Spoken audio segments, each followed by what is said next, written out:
She stood barefoot on the frozen border, holding his broken alliance flag. The bread was burning when the first truck rolled past the house. Mira heard the engine before she smelled the smoke. It was a low, grinding sound, the kind that does not belong to ordinary mornings, the kind that enters through your bones before your ears have time to process it. She pulled the bread from the small iron oven and set it on the counter without looking at it. She walked to the window.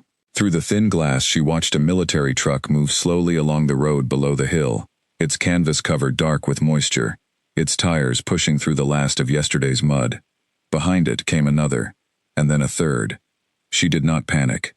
She had lived near this border long enough to know that trucks came and trucks went, and that most of the time they meant nothing more than a shift in personnel or a supply run to the eastern posts. The border had a rhythm of its own, like a river, and Mira had spent 11 years learning to read it. She could tell the difference between a movement that meant change and a movement that meant routine. What she felt watching those 3 trucks was something close to unease, not fear, not yet, just the faint pressure of something unnamed pressing against the inside of her chest. She turned back to the kitchen. The bread was not ruined. She sliced it, set 2 pieces on a plate for Davy, and called him in from the back room where he slept. He came in, still pulling his shirt over his head, his dark hair flattened on one side from the pillow. He was 12 years old, and had recently begun to carry himself with a kind of deliberate seriousness, as if he understood that the world was watching, and intended to meet it on its own terms. He sat down at the table and looked at the bread. "Is there butter?" he asked. "There is a little," she said. She brought the butter and sat across from him with her own cup of tea, and they ate together, in the quiet that had become their morning routine over the past several months, since Alon had been posted further east. The house was smaller without Alon in it, not in space but in sound. He had been a man who filled rooms with his presence, not loudly but steadily, the way a wood stove fills a room with warmth. Without him, the mornings were good and calm but thin, like tea steeped for too short a time. "I heard trucks," Davy said, not looking up from his bread. "Supply run," Mira said, "probably heading to the eastern checkpoint." Davy chewed and said nothing. He had his father's habit of receiving information quietly, holding it, deciding what to do with it before responding. It was a quality that made him seem older than 12 and younger than 12 at the same time. The town of Varan sat at the base of a long ridge that marked the boundary between 2 administrative regions, one aligned with the Northern Coalition and one that had, for the past 20 years, maintained a cautious neutrality under the protection of the Alliance. The Alliance was not a country, it was an agreement.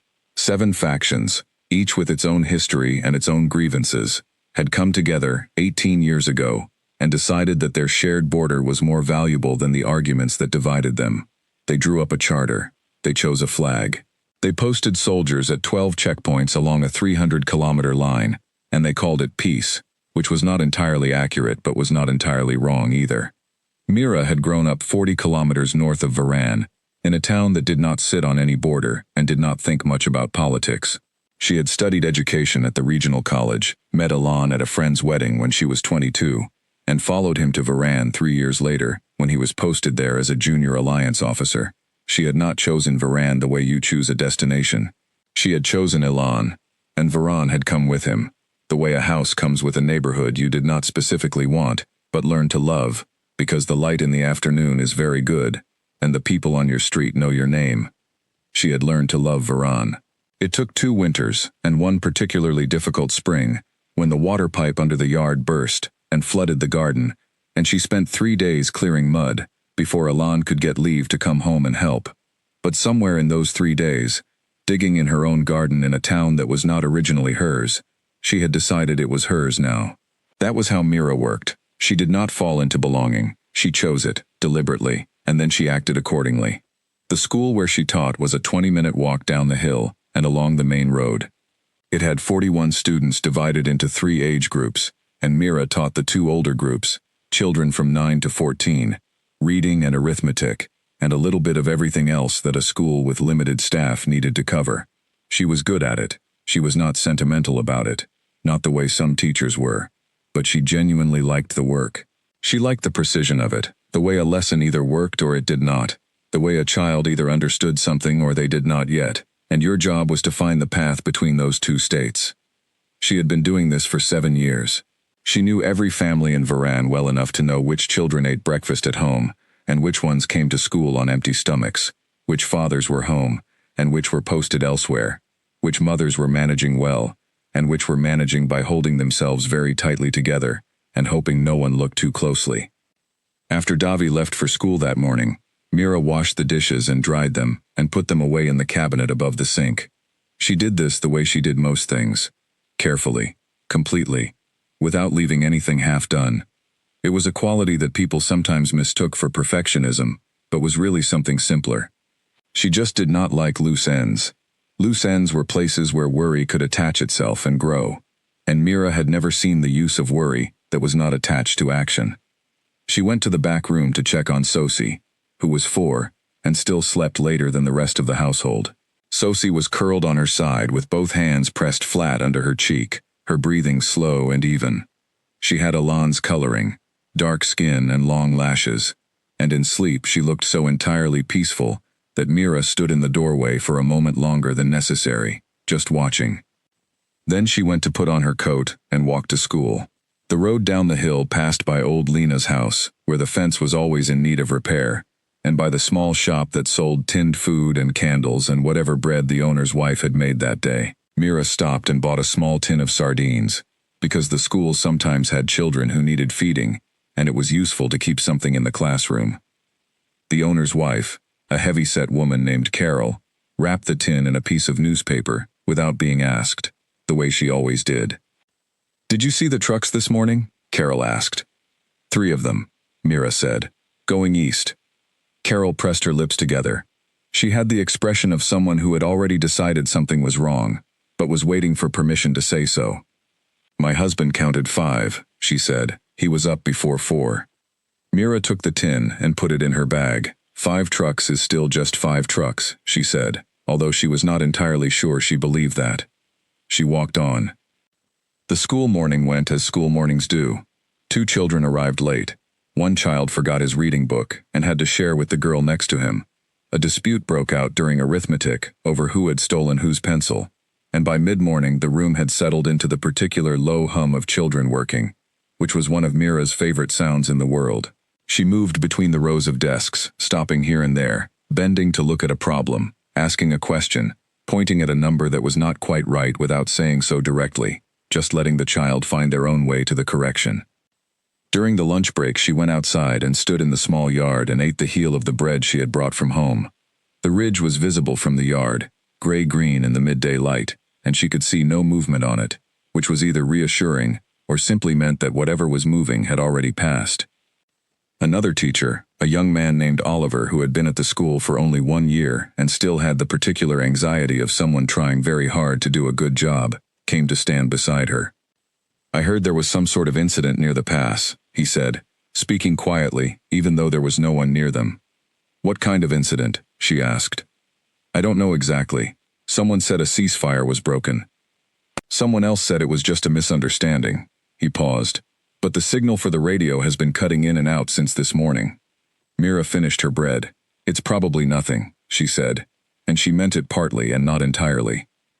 She walked back inside and called the afternoon class to order, and taught a lesson on fractions, which the older children found difficult and the younger ones found impossible, and she worked through it with the patience she had been building for 11 years in this work. She did not think about the trucks, or the ridge, or the radio signal. She thought about the lesson, the children, the numbers on the board. When school ended, she walked home the long way, along the road that ran parallel to the lower fence line, and she noticed something she had not noticed that morning. The checkpoint at the southern end of the road was staffed by different soldiers than usual.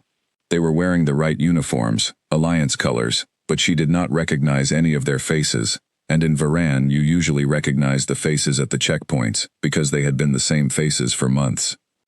She did not stop. She walked past without changing her pace, looking at the ground in front of her the way people do when they are simply walking home and not noticing anything in particular. But she noticed. That evening she called Alain's post number from the phone in the hallway. She let it ring 16 times. No one answered. She told herself the lines were busy. She tried again after dinner. Same result. She told herself the lines were often busy in the evening.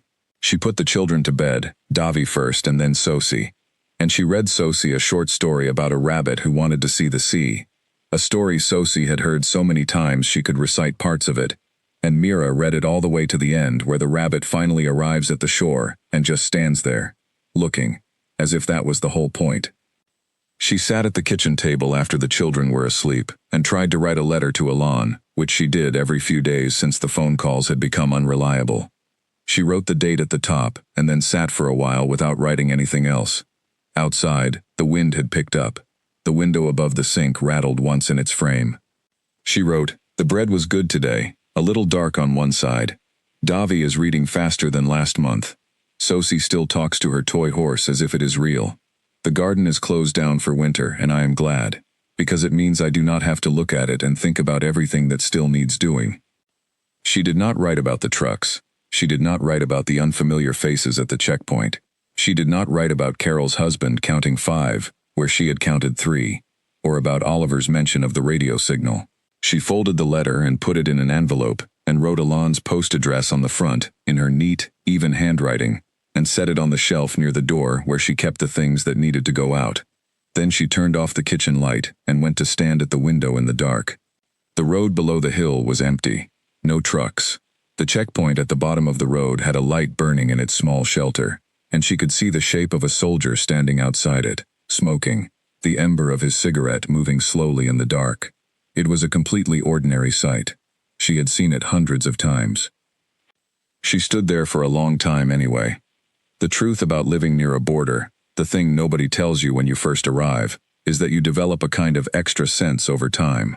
Not for specific events, not for knowing exactly what is going to happen, but for the texture of ordinary life. You learn what ordinary feels like, the weight of it, the sound of it, the way the air sits on a normal Tuesday, versus the way it sits on a day when something is shifting underneath everything. Mira had lived in Varan long enough to have developed this sense, and she trusted it the way she trusted her own hands. She trusted it now, and what it told her, standing at the dark window, was that today had not been an ordinary day. She did not know yet what kind of day it had been. She did not know that 63 kilometers to the east, 2 Alliance commanders had exchanged gunfire over a territorial marker that had been disputed for a decade. She did not know that the ceasefire Oliver had mentioned was not a misunderstanding, but a deliberate act, the first in a sequence of deliberate acts that would, within 72 hours, reduce the alliance she had lived under for 11 years to a set of broken agreements and competing claims. She did not know that the soldiers at the checkpoint at the end of the road had been replaced not as a routine rotation, but because the original unit had been redirected to a disputed section of the ridge. She did not know any of this yet. She knew only what her own body told her, that something was changing, and that change near a border moves faster than you expect, and that the morning was going to be different from the one she had already lived. She went to bed. She set her alarm for 6. She lay in the dark and listened to the wind, and thought about the rabbit standing at the edge of the sea, looking at the water, not moving, just being there. She understood now why the rabbit just stood and looked. Sometimes arriving was the whole thing. Sometimes you got to the place, and the place was so much more real than you had imagined it, that the only response was to simply be still in front of it, and let it be real. The border was like that. It was real in a way that most things are not. It was a line on a map that had become a line in the physical world, marked with wire and posts and lit shelters and uniformed people. And she had stood on one side of it for 11 years, looking at the other side and thinking, that is another country, another set of rules, another set of people who believe different things. And the line between them was real, but it was also, at its core, a decision that people had made and other people had agreed to, which meant it was a decision that could be unmade. She had known this intellectually for 11 years. She was beginning to know it in a different way now. She fell asleep eventually, sometime after midnight, and she slept lightly, the way she slept when Alon was away, one ear always tuned to the sounds of the house, to the children's breathing, to the road below the hill. At 4 in the morning she heard another truck, just one this time, going west, not east. She lay still and listened until the sound was gone. Then she got up, went to the kitchen, and made tea. She sat at the table and drank it slowly, in the dark, and she thought about the letter on the shelf by the door, in its envelope with Alon's name on it, waiting to be sent to a post she was no longer certain was receiving mail. She picked up her pen and added one line to the back of the envelope, a habit she had, adding things she thought of too late. "I am watching the road," she wrote. "I think you should know that." Then she set down the pen and sat with her tea and waited for the morning to arrive, the way you wait for something you cannot stop, with your hands flat on the table and your eyes open and your breathing steady, because breathing steadily was always the first thing and the last thing and the thing between everything else. The flag had 8 colors in it. Mira had not known this until the morning Elan spread it out on the kitchen table, 2 years after they had come to Varan, to show her exactly what the Alliance had agreed to. He did not do this for any particular reason, except that it was a Sunday, and the children were young and easy to occupy, and he was in one of his explaining moods, the kind of mood where he needed to say the things he knew out loud, because saying them made them feel more real. 8 colors, he said, smoothing a crease in the fabric with his palm. 1 for each of the 7 founding factions, and 1 for the neutral ground they all agreed to share. The flag was not large. It was about the size of a bath towel, and its 8 colors ran in diagonal bands from the upper left corner to the lower right, each band about as wide as a man's hand. The colors had been chosen at the founding meeting with considerable argument, apparently, because each faction wanted its band to be either the largest or the most prominently placed, and the compromise that had finally been reached gave every faction exactly the same width and placed them in an order that nobody loved but nobody could call unfair. "And this one?" Mira had asked, touching the central band, which was not quite white and not quite gray, something between. "That's the neutral color," Elan said. "It represents the ground everyone agreed belongs to everyone. The checkpoint zones, the administrative areas, places where no single faction has authority." "Like Varan," she said. "Like Varan," he agreed. He had folded the flag back up with the care he gave to important documents, the kind of careful folding that turns an object into something ceremonial, and he had put it in the inside breast pocket of his uniform jacket, where he kept things that mattered. She had seen him put the Alliance Charter there, the summary copy he was given when he was commissioned, and the photograph of her and Davi taken at the hospital the day after Davi was born, which was creased to the point of illegibility, but which Elan refused to replace with a cleaner copy, because the creases were part of what made it his. The flag went in with those things. That told her something. Mira had been skeptical of the Alliance when she first arrived in Varan. She was not skeptical by nature, but she was careful, and she had learned from her father, who was an accountant and thought in columns, that you should never trust an arrangement whose continued existence depends on everyone involved wanting it to continue. Arrangements like that, her father said, are fine in good weather, and collapse in bad. The Alliance, as she understood it, was exactly that kind of arrangement, held together by mutual self-interest and the shared memory of how much worse things had been before it existed. But 11 years changes how you see things. She had watched the Alliance hold through 2 elections, one regional drought, a trade dispute that nearly split the northern faction in half, and a brief and unpleasant border incident in the 3rd year that had been resolved through the Alliance's own mediation process, rather than through weapons. She had watched it hold, and because she had watched it hold, she had begun to believe, not that it would hold forever, but that it was real, that it was a thing people had actually made, and were actually maintaining, and that this was worth something. Elan believed in it more completely than she did. He believed in it the way her father believed in columns, as a structure that was not beautiful but was correct, and that being correct was its own kind of beauty. He had been a junior officer when they arrived in Varan, and he had risen steadily, not dramatically, not through any single impressive act, but through the consistent application of his own reliability. He was the kind of officer who did what he said he would do, who filed his reports on time, who showed up when he was supposed to show up, and who treated the people in his chain of command with the same level of directness regardless of their rank. These were not glamorous qualities. They were the qualities that make institutions function, and the Alliance had noticed them and promoted him accordingly.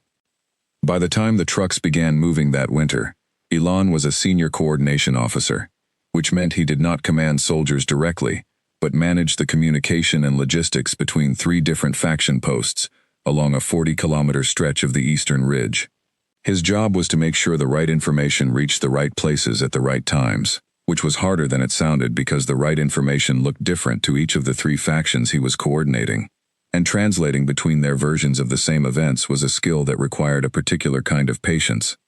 Mira knew this because he had explained it to her during one of his leaves, sitting at the kitchen table on an afternoon when both children were finally asleep at the same time, which happened rarely enough that they treated it as a small occasion. He had talked about his work for a long time, more than usual, and she had listened because she was good at listening, and because she understood that this was not just conversation, but something closer to thinking out loud.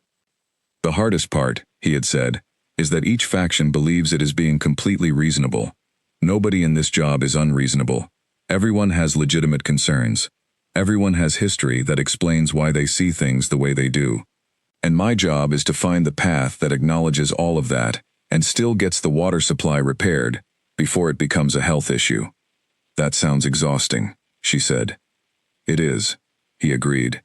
And also, sometimes, it is the most interesting work I have ever done.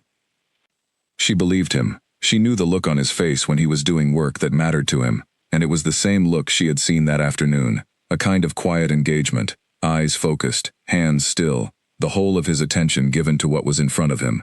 He had that look when he was with the children too, and when he was reading, and occasionally when he was simply sitting in the garden on a summer evening, watching the light change on the ridge. She had fallen in love with him partly because of that look. It was the look of someone who was actually present in his own life, and she found that, among the men she had known, it was rarer than it should be. After the trucks had been coming and going for 3 days without explanation, she managed to reach Alon on the phone for 6 minutes.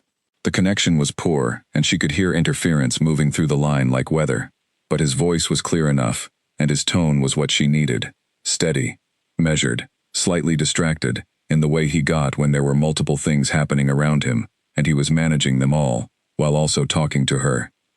It's a complication, he said, which was the word he used for things that were serious without being catastrophic. There was an incident near the pass. I can't give you details over the phone, but we are working through the proper channels. Are you safe? She asked. Yes, he said. Are you?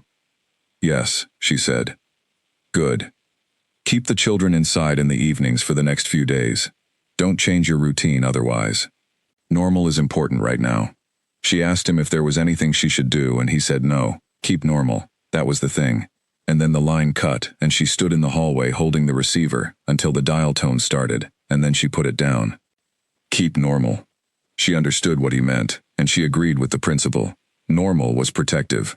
Normal said to anyone watching that nothing here is worth your attention. These people are simply living. There is nothing here to see. She had seen this work before, during the trade dispute in the 3rd year, when everyone in Varan had simply continued their daily lives, as if nothing was happening, and the dispute had resolved itself at a level above them without touching the town directly. But this felt different from the trade dispute, and she could not entirely explain why. The trade dispute had felt like weather that belonged to someone else's sky. This felt like weather that was coming from directly overhead.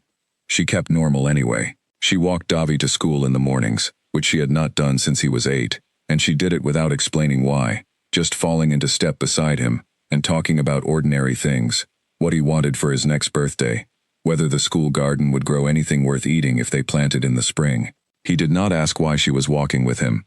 He was 12, and perceptive, and he understood more than she said, but he also had the good sense to let his mother be his mother, without questioning the method.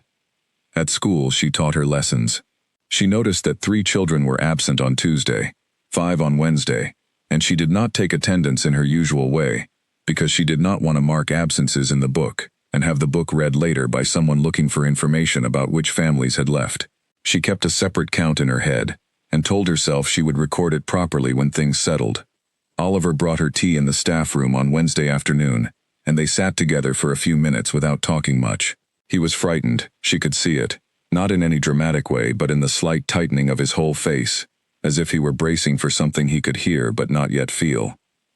My wife wants us to go to her parents' place in the north, he said. They have a farm. It's far from the ridge. What do you want? Mira asked. He looked at his tea. I want things to be fine, he said. I want the complication to be resolved in the proper channels. She did not say anything to that, because there was nothing useful to say. That evening she went through the house in a way she had not done before, not frantically, not with urgency, but with the careful attention of someone taking stock. She opened the cabinet where they kept the important papers, the children's birth documents, her teaching certificate, the deed to the house, the insurance papers for the water pump. She stacked them in a neat pile and put them in the waterproof folder that Elan had bought during the third-year trade dispute and insisted they keep ready. She checked the folder's seal. It was still good. She went to the small storage room and looked at the shelf of tinned food they kept there. Enough for 2 weeks, probably 3 if she was careful. The water barrel in the back was 3/4 full. The wood for the stove was stacked under the overhang outside and was enough for another month. She had 12 candles and 2 boxes of matches. She was not preparing for disaster. She was simply looking at what she had, clearly, without flinching, the way her father had taught her to look at a set of accounts, not to be frightened by what you see, but to know it exactly, because knowing exactly is always better than guessing. On Thursday morning, she went to the post office to send the letter she had written to Elan. The postmaster, a quiet man named Gerald who had run the post office for as long as anyone could remember, looked at the envelope and then looked at her. "I can take it," he said, "but I can't promise when it will move. The eastern routes have been variable." "Variable," she said. "Variable," he confirmed, which they both understood to mean, "I don't know if the roads are reliable right now, and I would rather say variable than say something that might worry you." She left the letter with him. She walked back up the hill. She looked at the checkpoint at the bottom of the road, which now had twice as many soldiers as it had at the start of the week, none of whom she recognized. That evening, for the first time in a long time, she took the Alliance Charter summary from the shelf in the study where Elan kept his work papers, and she read it from the beginning. It was not a long document. It was written in plain language, deliberately, because the drafters had understood that an agreement nobody reads does not function as an agreement. She read each article carefully, the section on border administration, the section on mutual defense obligations, the section on dispute resolution, which laid out a process in 7 steps, and which she had once thought was thorough, and now read as a description of what was supposed to happen, which was not necessarily the same as what would happen. She read the section on civilian protections, which guaranteed the safety and rights of non-combatant residents in any area under Alliance jurisdiction. The language was clear and firm. She read it twice. Then she closed the document and sat with it in her lap for a while, in the lamplight, while the house settled around her with its familiar small sounds, and outside, the wind moved across the ridge in a long, low rush, and somewhere below the hill, a dog barked once and then was quiet. She thought about what a guarantee is. She thought about what it means to trust a piece of paper. She thought about the flag with its 8 colors, and the neutral band in the center, and Elan folding it carefully and putting it close to his heart. She thought about what it cost to build something like the Alliance, the years of argument and compromise, the weight of history that each faction brought to the table and had to agree to set down, at least partially, at least for long enough to sign. She thought about all of that, and what she felt was not contempt and not despair. What she felt was something closer to respect for the difficulty of it, and something closer to grief for how hard it is to keep difficult things alive, and something that was not quite fear, but was fear's quiet neighbor. She put the charter back on the shelf. She checked the children. She went to bed. In the morning, everything changed. She was standing at the stove when she heard it. Not trucks this time, but something different. A sound that arrived before she had a name for it, and which settled into her body before her mind had caught up. It was percussion. Distant, irregular, deep. She knew what it was because she had heard recordings of it, in news broadcasts, in documentaries, in the half-watched programs that came over the radio on quiet evenings. She knew what it was the way you know the smell of smoke before you see fire. The knowledge came before the thought. She turned off the stove. She went to the window. The ridge was visible in the early light, gray and sharp against a pale sky, and she looked at it for a long time and saw nothing. No movement, no change, only the ridge being the ridge the way it always was. But the sound continued, irregular, distant, from the east. She went to wake Davi. He was already awake. He was sitting up in his bed with his knees pulled to his chest, looking at the window. And when she came in, he looked at her with a directness that startled her, because it was completely without fear. He was not frightened. He was simply alert, fully present, watching for information. I heard it, he said. I know, she said. Get dressed. Warm layers. She went to get Sosie, who was not yet awake, and who came to consciousness slowly and peacefully, in the way of 4-year-olds, untroubled by the morning's texture. Mira dressed her, speaking quietly about ordinary things, the softness of the sweater, the red color of her socks, the way her hair needed braiding. They ate breakfast.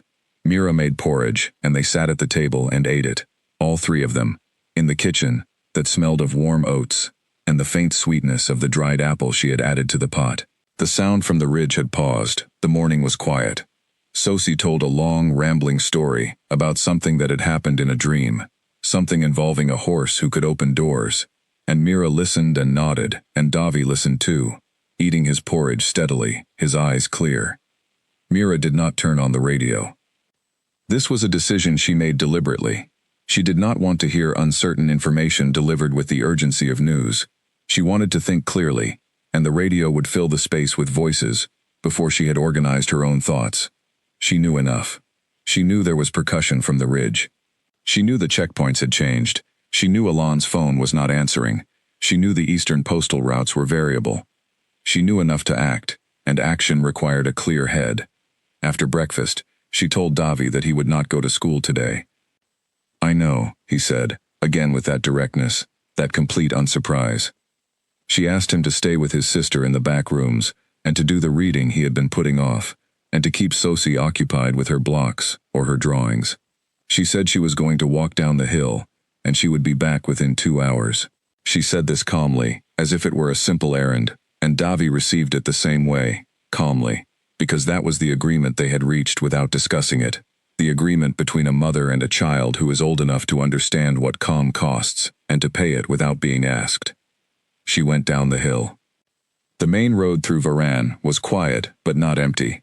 She could see 4 or 5 people she recognized, moving in ones and twos, none of them looking at each other, all of them looking at the road, or the ridge, or the ground in front of them, with the particular focus of people who are gathering information, and trying not to appear to be doing so. She went to Carol's shop first. Carol was behind the counter, and her husband, a large, slow-moving man named Alan, was standing at the door looking out. He turned when he heard Mira come in. It's the pass, he said, without greeting. Someone said 2 Eastern faction commanders came to a disagreement last night. An actual disagreement, not just radio argument. How far east? Mira asked. 60 kilometers, he said. Maybe 70. The sound carries in winter when the air is clear. 60 kilometers, far enough. But the ridge was continuous, and a disagreement at the pass had implications for every checkpoint along it. The Alliance will respond, Mira said. It was not a question exactly. It was the thing she had read in the charter the night before, the 7-step dispute resolution process. Alan made a sound that was not quite a laugh, and not quite agreement. The Alliance responded this morning, he said. They sent 3 representatives to mediate. 2 of them were from the Western faction, which is apparently taking sides with one of the commanders, and the third was from the neutral administrative body, which means the other commander did not accept the mediation team as neutral. Carol set a tin of something on the counter and pushed it toward Mira without explanation. Mira looked at it. Beans. Take it, Carol said.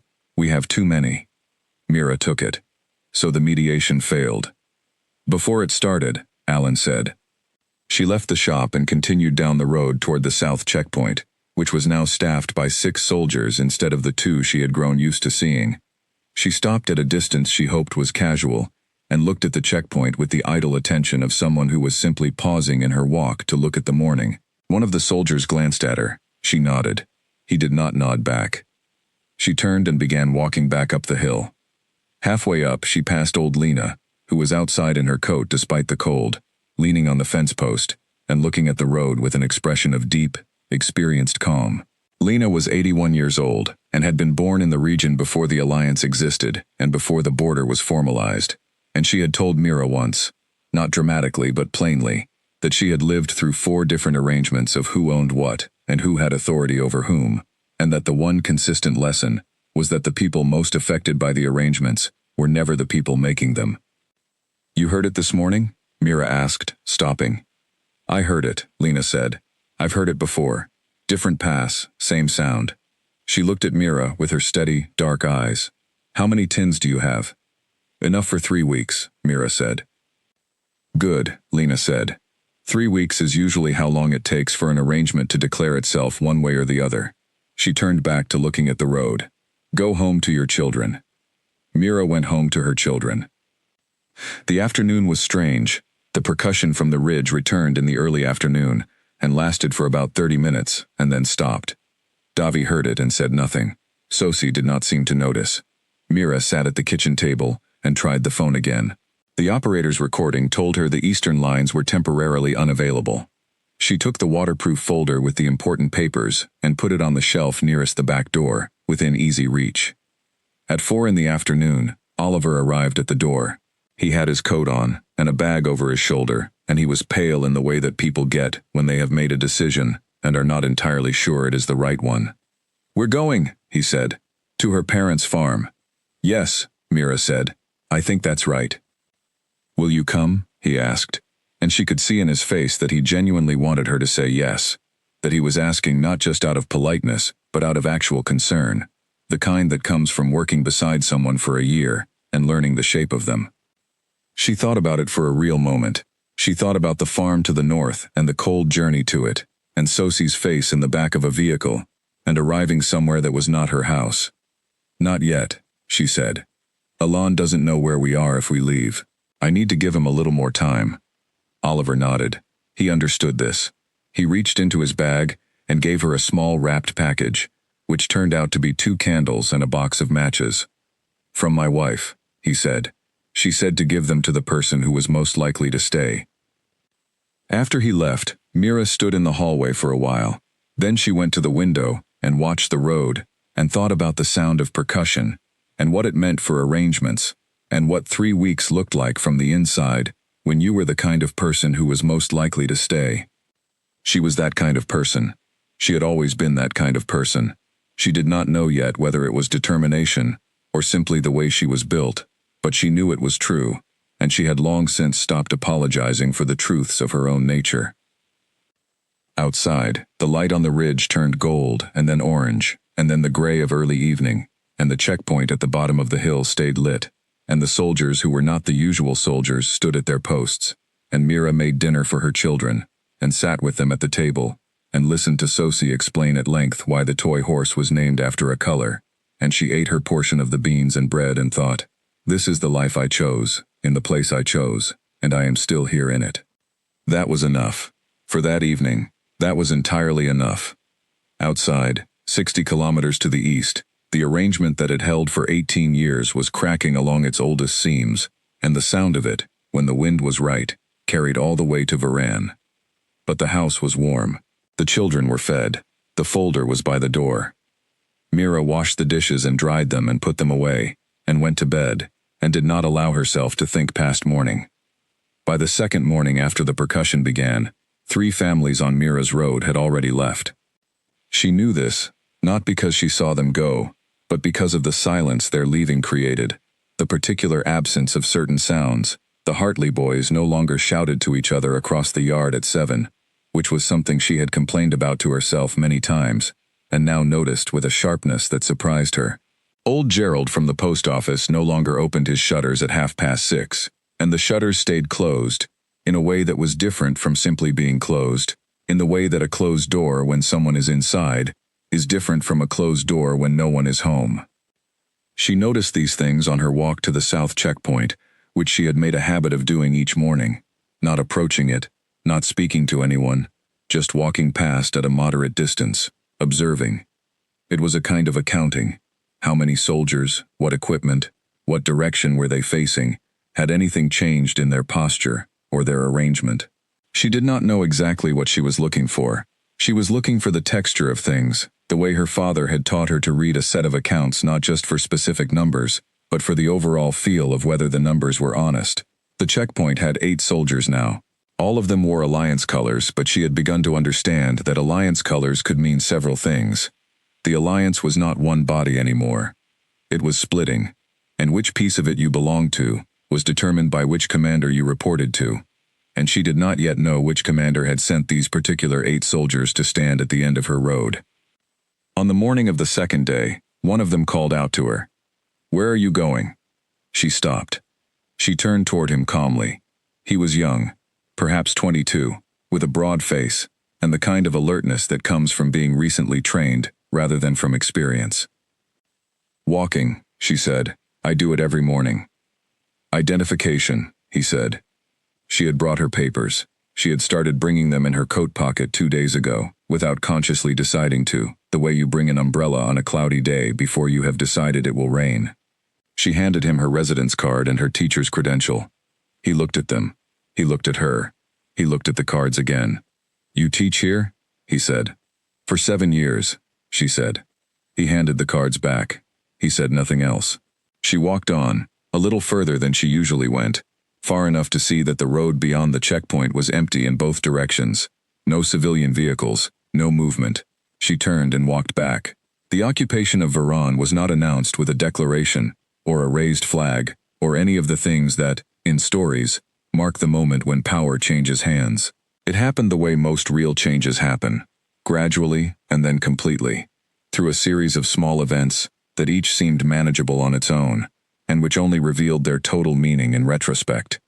On the third day, 2 trucks stopped in the town square, and soldiers unloaded equipment, communication devices, a folding table, several boxes of papers. They set up in the old municipal hall, which had not been used for official purposes since the Alliance assumed administrative responsibility for the region. By evening, there was a light burning in the municipal hall's upper window, and the light stayed on all night. And in the morning, a handwritten notice was posted on the hall's door. Mira read the notice on her walk. It stated, in clear and reasonably polite language, that the administrative authority of the Western Faction Coalition was now operational in Varan, and that residents were required to register their current address and household members at the hall within 4 days. It said that civilian life would proceed normally. It said that the school would remain open. It said that the checkpoint controls were temporary measures for the protection of all residents. She read it twice, standing in front of the hall with her hands in her coat pockets and her breath clouding in the cold air. She noted several things. The notice was signed by a name she did not recognize. It mentioned the Western Faction Coalition, but not the Alliance.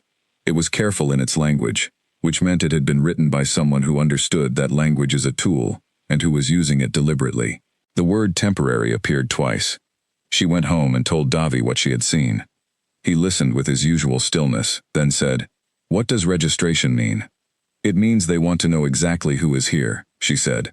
He thought about this. "Are we going to register?" She thought about it too. Registering meant confirming their presence to an authority she did not know and had not chosen. Not registering meant being technically in violation of a new rule she had not agreed to, which created a different kind of exposure. "Yes," she said, "we will register. Telling them we are here is not the same as giving them anything." Davi nodded. He seemed to find this satisfying, the way he found clear reasoning satisfying, regardless of whether the conclusion was good or bad. On the 4th day, she went to the municipal hall and registered. The soldier behind the table was not unkind. He wrote down their names and ages and address, and he noted her profession as teacher, and he asked her if there were any other residents at the address, and she said no, and he noted that. He gave her a registration card with a stamp on it and told her to keep it with her papers. She came home and put the registration card in the waterproof folder with the other documents. That evening, 2 soldiers came to the house. She heard the knock and went to the door and opened it without hesitation, because opening the door without hesitation was one of the things she had decided to do. Hesitation communicates something. She did not want to communicate anything she had not chosen to communicate. The soldiers were polite.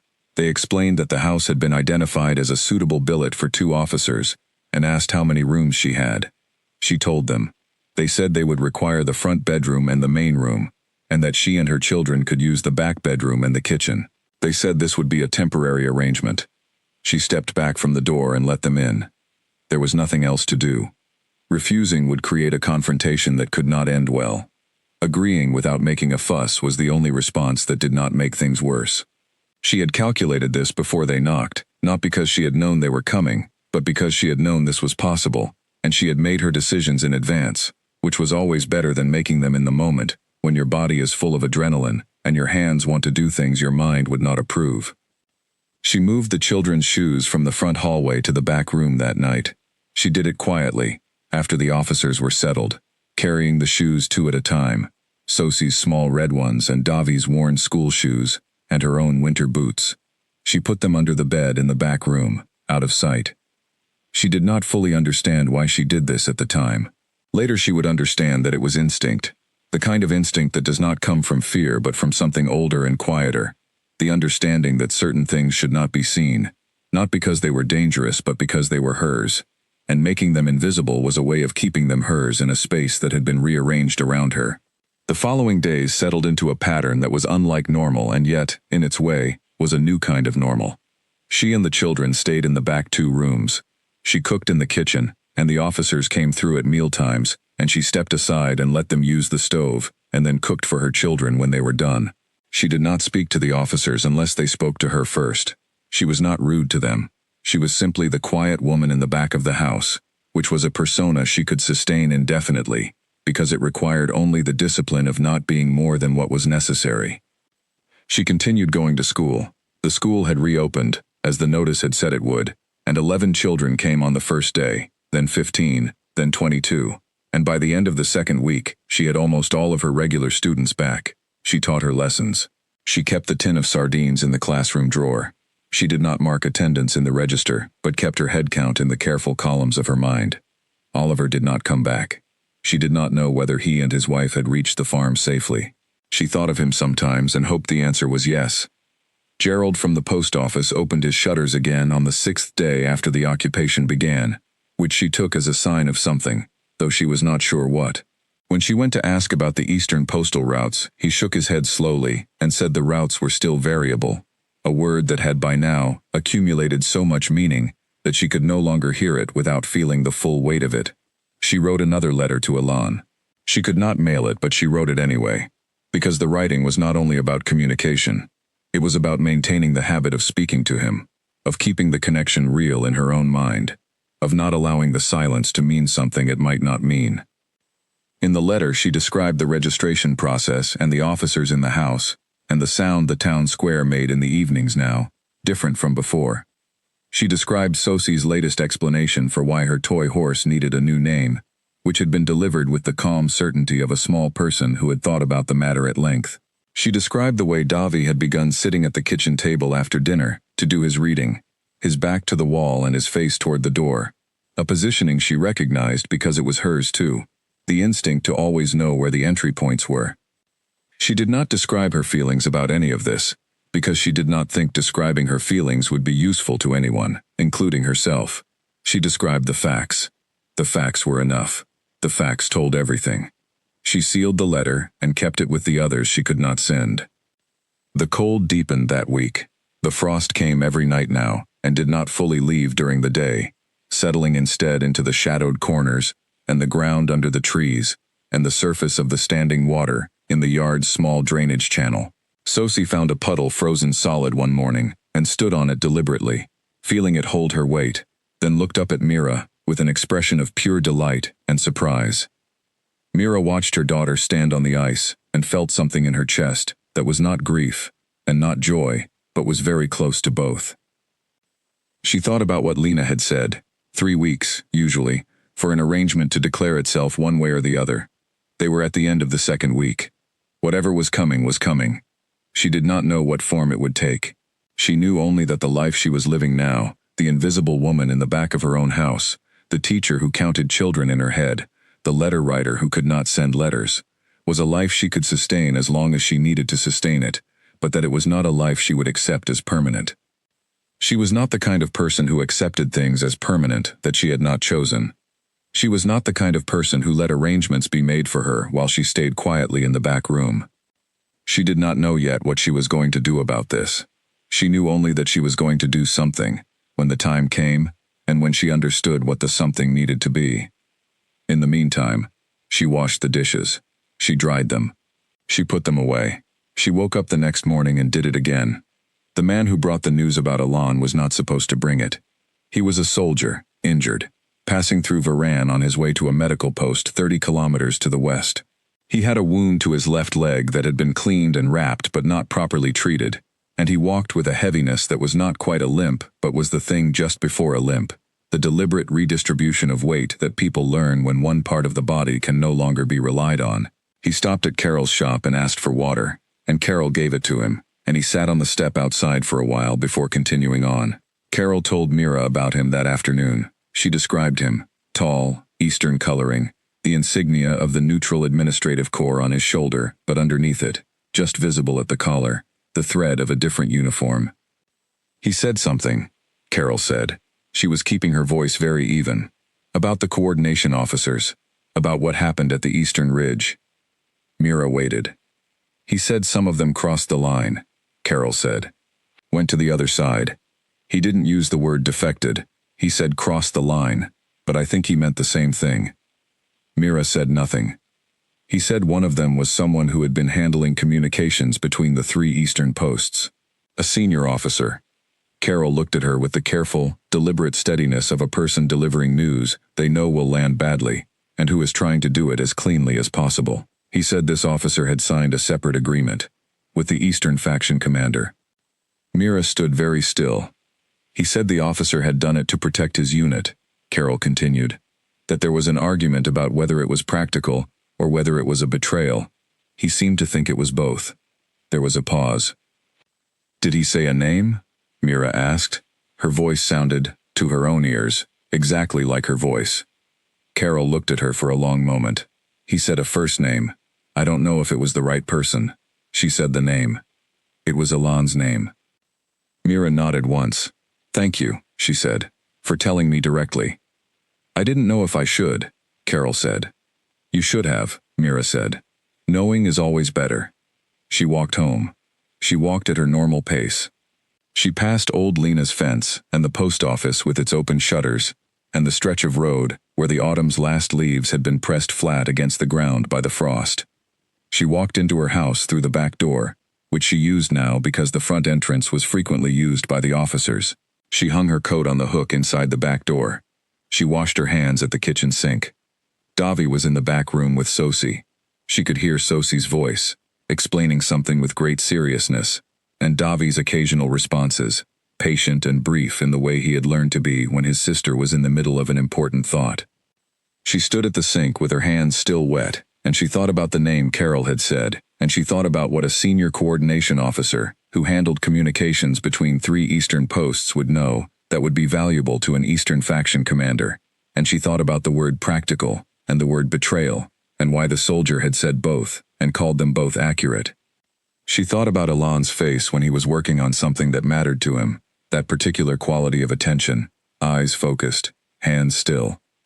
She thought about the flag with its 8 colors, folded and placed next to his heart. She thought about what she had understood 2 days ago, when the soldier on the step had passed through Varan and sat for a while before continuing westward.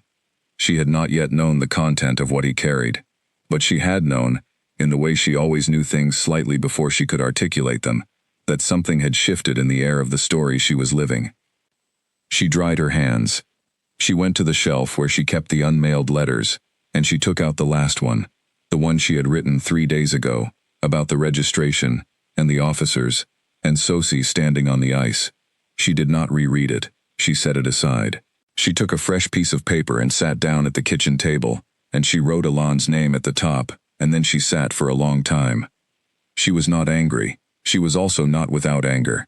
She was something else, something that did not have a clean name, a combination of grief and precision, and a kind of determination that had not yet found its object. She was a person who had just received information that changed the frame of everything she had been thinking, and she was sitting with that information the way she sat with a complicated set of accounts, not reacting but understanding, tracing the implications from one line to the next. She wrote, I heard something today. I want to believe it is wrong. I also know that I have been called, more than once in my life, a person who accepts things clearly, and I think what that has always meant is that I know the difference between what I want to be true and what is true, and I do not confuse them. She wrote, I am not asking you to explain yourself to me. I understand that there are things that happen in a situation, like the one you were in, that cannot be explained cleanly to someone who was not there. I understand that practical decisions under pressure look different from the inside, then from the outside. I am a school teacher who has spent 11 years teaching children how to reason, and I know that most things that look simple from a distance are not simple from close up. She paused and looked at what she had written and then continued. She wrote, "But I want you to know that whatever you decided, and whatever reasons you had, I am still here, and the children are here, and I need you to know that clearly, because I think there is a possibility you made your calculation without accounting fully for where we are." She stopped there. She did not say more, because more would be less. She put the letter in an envelope. She did not write an address on it. She put it on the shelf with the others. The second account of what Alon had done came 4 days later, from a woman named Patricia who taught at the school in the next town, and had walked the 12 kilometers to Varan in a single morning to see her sister, who was one of Mira's neighbors. Patricia's account was different in detail from Carol's soldier, but the same in essence, and the difference in detail was what made the essence undeniable. When a story is completely consistent between two sources, it might be one story told twice. When the details are slightly different but the core is the same, it is usually because the core is true, and the details are each narrator's imperfect memory of something that actually happened. Patricia said the officer had signed the agreement under difficulty. She also said the officer had had a choice. She seemed to think both of these things were true simultaneously, which Mira thought was probably accurate. The third account came from the soldiers in the house. She overheard it. She was not listening at the door. She was in the hallway getting something from the shelf, and the door to the main room was not fully closed, and the voice of one of the officers carried, the coordination officer who signed with Vanek's command. That was all she heard before she moved away. But it was enough, because Vanek was the Eastern faction commander's name, which meant that whatever Alon had signed, he had signed with the man whose faction was now occupying Varan, the man whose soldiers were sleeping in her front bedroom. She went back to the kitchen and put the kettle on because she needed something to do with her hands. The thing about the third account was not what it said about Alon. The thing about the third account was what it meant for the flag. The broken alliance flag she had found in the mud near the eastern road the week before, which she had recognized by its colors even though it was torn and dirty, and had been lying in the frost long enough to stiffen. She had picked it up without knowing why. She had brought it home and put it in the back room under the loose board in the floor where she kept the things that should not be found. The flag that Alon had carried next to his heart, which had somehow ended up in the mud at the eastern road, torn in half, the neutral central band separated from the rest. She did not know the story of how it got there.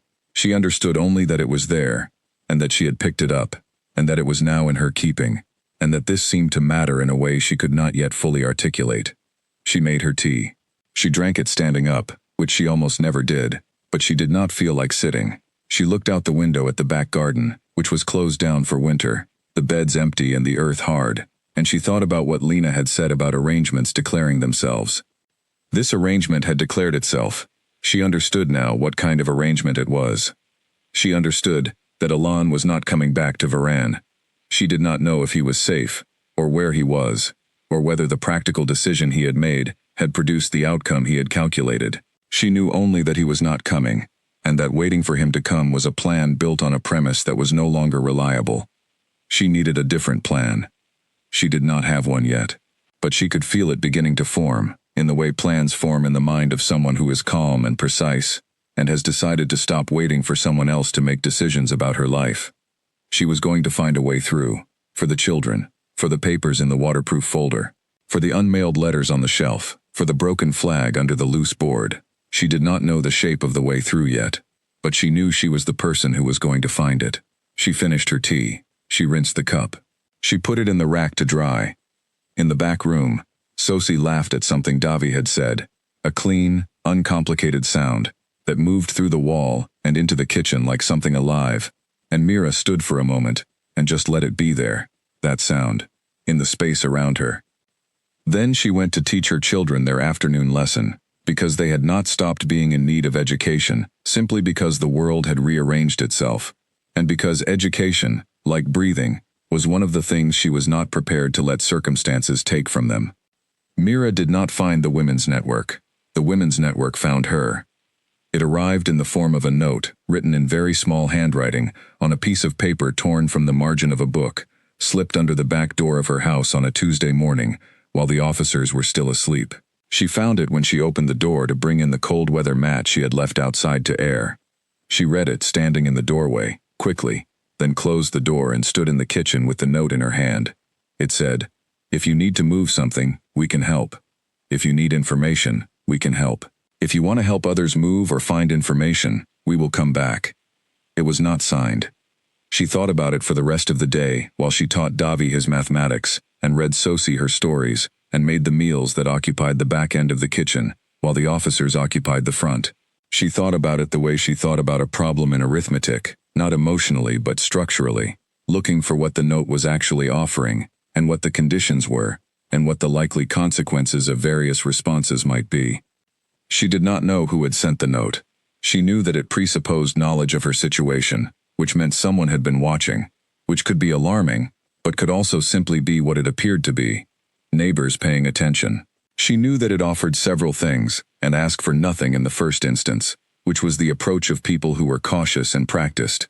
She knew that the handwriting was that of an educated person who had made themselves write small on purpose. The following Tuesday, another note arrived. Same paper, same handwriting, same route under the back door. This one said, "We know about your husband. We know about your children. We are not judging either. We are moving a list east." She read it. She thought about it. She understood that the list being moved east was likely the exchange list she had heard rumors about, a list of names of people who could be exchanged for other people, which was the kind of thing that happens in the gaps between large organized actions, the human logistics of conflict. She understood that moving a list east meant crossing the boundary of the current occupation zone and reaching the faction on the other side, which was the faction that was technically at odds with the faction currently in her house. That night, after the children were asleep and the officers were quiet, she took a piece of paper and wrote a single word on it and slid it under the front edge of the doormat on the back step. The word was yes. She did not know exactly what she was saying yes to. She was saying yes to being found again. She was saying yes to being a part of something, rather than simply enduring something. She was saying yes, I am here. I am capable. I have been sitting in the back of my own life for long enough. In the morning, the piece of paper was gone. 3 days later, a woman knocked on the back door. She was perhaps 55, with gray-streaked hair pulled back from her face in a practical way, and she wore the kind of clothes that do not draw attention. Not poor, not notable, exactly the right level of unremarkable. She carried a cloth bag over her arm, the kind of bag you carry when you are going shopping or visiting a neighbor, the kind of bag that belongs to Tuesday mornings. "My name is Ruth," she said. "Come in," Mira said. They sat at the kitchen table. Ruth spoke quietly but not in a whisper, because whispering is more conspicuous than a normal quiet voice. She explained that there was a group of women moving information and, occasionally, people between the occupation zone and the neutral administrative territory to the south. They had been doing this since the 3rd week of the occupation, which meant they had been doing it for nearly 3 weeks longer than Mira had known they existed. The network had no official name. It was held together by the same thing that holds most important things together: people who decided to trust each other and kept doing it.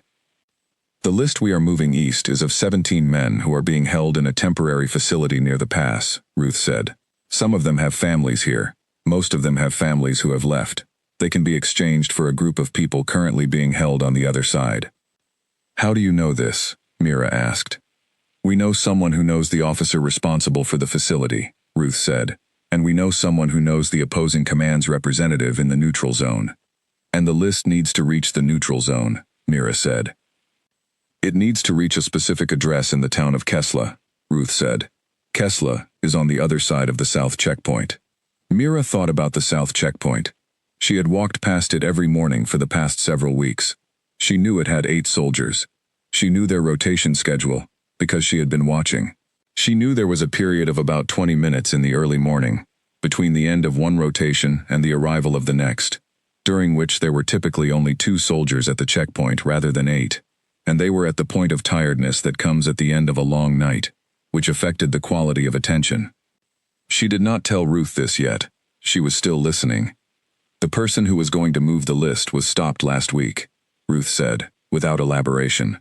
"She is all right, but she cannot go back to that checkpoint. You need someone they don't know," she said.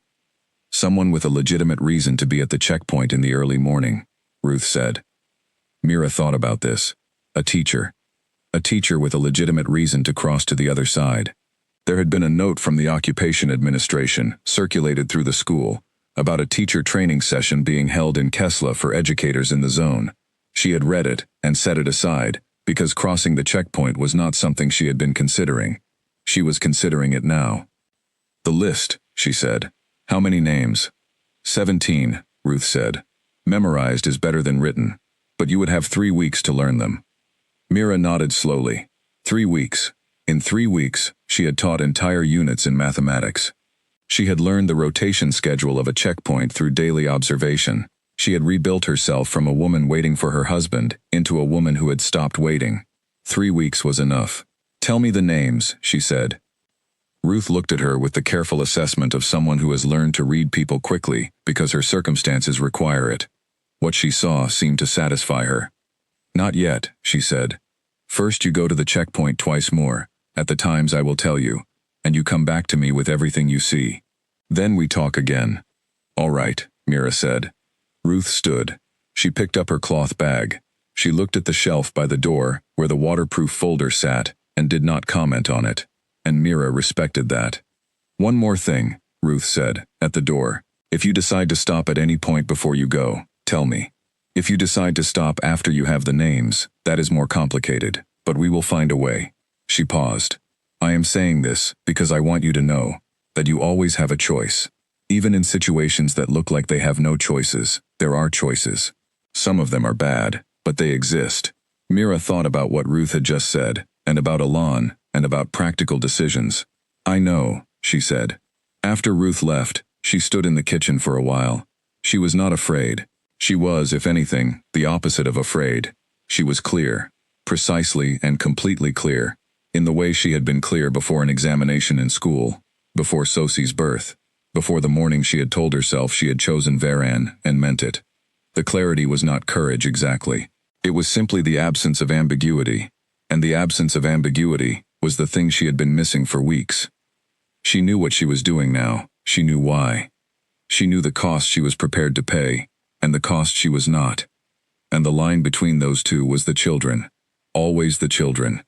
And she drew it firmly and cleanly, and kept it in her mind. She went to the back room and took the broken flag from under the loose board and held it for a moment. It was stiff with old mud. The colors were still visible under the dirt, the bands running diagonally. The neutral gray-white band in the center frayed at the tier. She ran her thumb over it. She was not sure yet why she was keeping it. She only knew she was. She put it back under the board. She went to start the evening lesson for her children. Arithmetic for Davi. Letters for Sosie. The evening light came through the back window at a low angle, falling across the table in a long stripe. It was the same light that had always come through that window at this hour. The house was still the house. The children were still the children. And Mira was beginning to be, slowly and with great deliberateness, something more than the person who had been waiting. She picked up Sosie's letter cards and set them on the table and called her children in from the other room. There was work to do. The checkpoint changed everything about how she thought about her own body. She had never, in 42 years, had particular reason to think about her shoes. She put them on in the morning because that was what you did, and took them off at night, and thought nothing more of it. They were, like most practical things, only noticeable in their absence.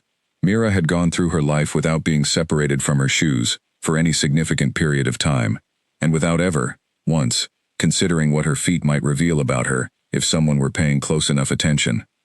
Ruth had explained it to her, on the third visit, when the plan had moved from possibility to reality, and they were discussing the specific mechanics of the crossing. "There is a soldier at the checkpoint in the early rotations," Ruth said, "who has been taking items he considers suspicious. Last week, he took a woman's sewing kit. 2 weeks ago, he took a pair of rubber-soled boots because he said the rubber could be used to insulate something." Mira waited. "Rubber-soled shoes are also easier to track with certain listening devices that have been deployed along the road," Ruth said.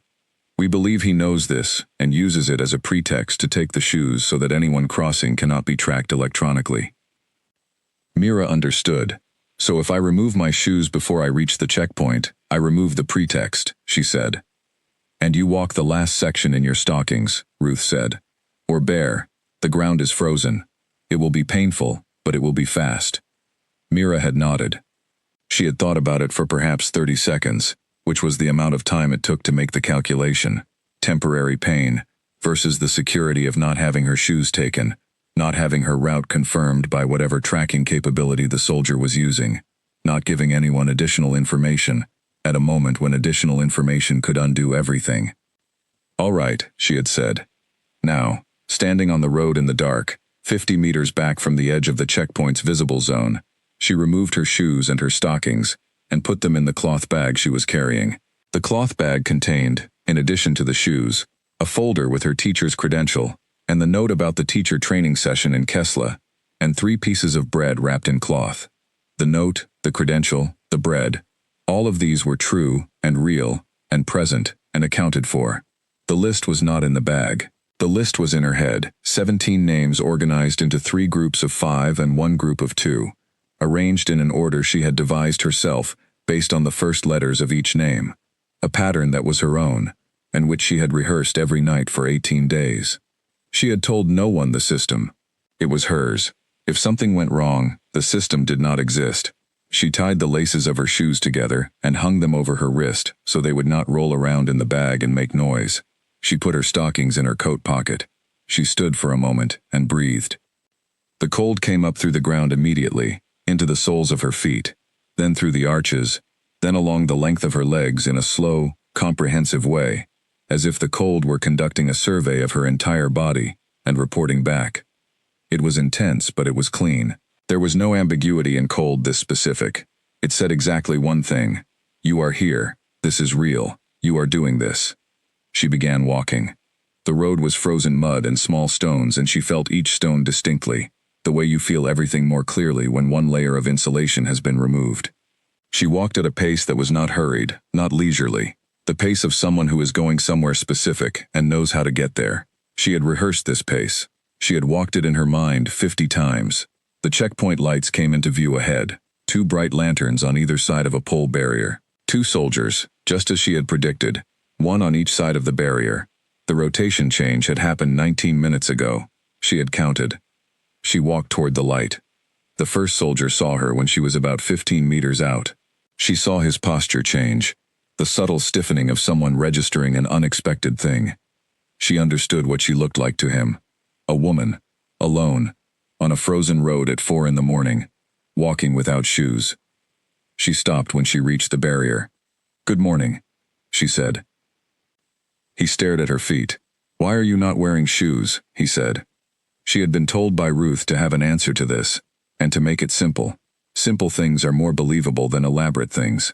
"I took them off," she said. "Someone told me there had been taking of items at checkpoints. I didn't want trouble about my shoes."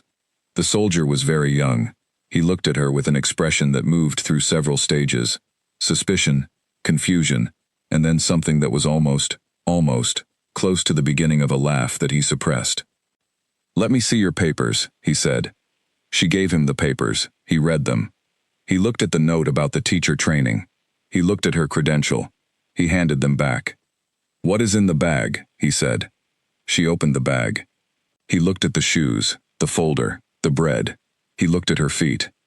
"You walked from Varan?" he said. "From the hill above the town," she said. "In January," he said. "The checkpoint is the checkpoint," she said. "The time and the cold are what they are." He looked at her for a long moment. She returned his look without challenge and without appeal, simply looking, the way she looked at a student who was deciding whether to tell the truth about the missing pencil, steadily, without pressure, giving them room to choose. He lifted the barrier. "Kesla is 12 kilometers, he said. "There will be more checkpoints." "I know," she said. "Thank you." She walked through. The road on the other side of the checkpoint was darker than the road on the Varan side. The lanterns from the post fell away behind her in 3 steps, and then she was walking in the pre-dawn dark, on frozen ground, in her bare feet, 12 kilometers from Kesla. She put her stockings on when she was far enough from the checkpoint that no one at the post could see her. They helped. Not much, but they helped. She considered putting on her shoes and decided against it, until she could be certain there was no electronic detection along this stretch of road. Ruth had said the first kilometer was the uncertain zone. She walked the first kilometer on stockinged feet, counting her steps in her head, not the 17 names but the steps, because she needed something to occupy the front of her mind while the cold worked on her body. She thought about the 17 names as she walked the second kilometer, going through them in their groups, steady and precise. She had learned them the way she taught her students to learn things, not by repetition alone, but by understanding the structure, seeing the pattern, knowing why the order was the order. 17 names. She could say them backwards as easily as forwards. She put her shoes on at the 1.5 kilometer mark, which was further than Ruth had specified but which felt right to her. Her feet had gone from painful to numb, which was better in the short term, and concerning in a different way, and she needed them to keep working. She walked. She kept to the edge of the road, where the ground was slightly softer than the center, and where she was less visible to the occasional vehicle that passed. One truck passed in the 3rd kilometer, going east, not toward her. She stopped and stood very still until it was gone, not hiding exactly, just being still, which was a different thing. The sky began to lighten around the 5th kilometer, not sunrise yet, just the first gray suggestion of it, the sky deciding to stop being quite as dark. She could see the outline of the ridge to the north, very faint, and ahead of her, the road making a long curve toward a cluster of buildings that were not yet Kesla, but were evidence that Kesla existed. She was cold in her bones by the 6th kilometer. This was different from the original cold, which had been at the surface, in the skin and the muscles. This was deeper, in the marrow, a kind of cold that makes you understand for the first time why animals find shelter in winter. She kept walking. Walking was the only answer to this kind of cold, and she had always believed that the only answer to most things was to keep moving through them. She passed 2 more checkpoints. At the first, she showed her papers and was passed through in under 3 minutes. At the second, a female soldier searched the cloth bag thoroughly, found nothing but shoes and bread and a folder, and waved her on. At no point did she say the 17 names out loud. At no point did she write them down. They were hers, entirely hers, existing only in the organized space of her own mind, and she carried them the way she carried everything that mattered, carefully, completely, without leaving anything half done. Kesla appeared in the 10th kilometer, a town of perhaps 2,000 people, larger than Varan, with a main road and a market square, and a post building with a blue door. She had been given an address, a street name and a number. She had memorized it with the same system as the names. She found the street. She found the number. She stood at the door of a house that looked like all the other houses on the street. Gray stone, small windows, a step worn in the center from years of use. She knocked. A woman answered, middle-aged, tired eyes, an expression that had been trained toward neutrality, and had almost achieved it. "I'm here about the training session," Mira said, which was the phrase Ruth had given her. The woman looked at her for one moment, then looked at her feet, and then back at her face, and something moved through the woman's expression that was not quite surprise, and was definitely not indifference. "Come in," she said. Mira came in. She was given tea and a chair near a small stove, and she sat in the warmth and felt the heat begin to work on her bones, the way the cold had worked on them on the road, slowly, comprehensively, reporting back. Her feet, returned to sensation, reminded her that they had been on a frozen road for the better part of 3 hours. When the feeling had returned sufficiently, she said, "I have 17 names." The woman sat across from her with a pen and a piece of paper. Mira said the names. She said them in their groups, in their order, without hesitation, without error. 17 names complete. The woman wrote as she spoke, and then read them back. "Correct," Mira said. The woman folded the paper and put it in her pocket, and looked at Mira with the expression of someone who has been doing difficult things long enough to know when something difficult has been done correctly. "You walked from the checkpoint," the woman said. "It's 12 kilometers, Mira said. "In January," the woman said. "The ground is what it is," Mira said, which was not quite what she had said to the soldier at the checkpoint, but was related to it, a way of saying that the conditions of a thing do not change the necessity of doing the thing. The woman gave her more tea. She gave her bread, and a hard-boiled egg, and a small piece of cheese. She told her the names had been needed for 3 days, and that the exchange was scheduled for the following week. "Will they come home?" Mira asked. "The men on the list." She did not know most of them.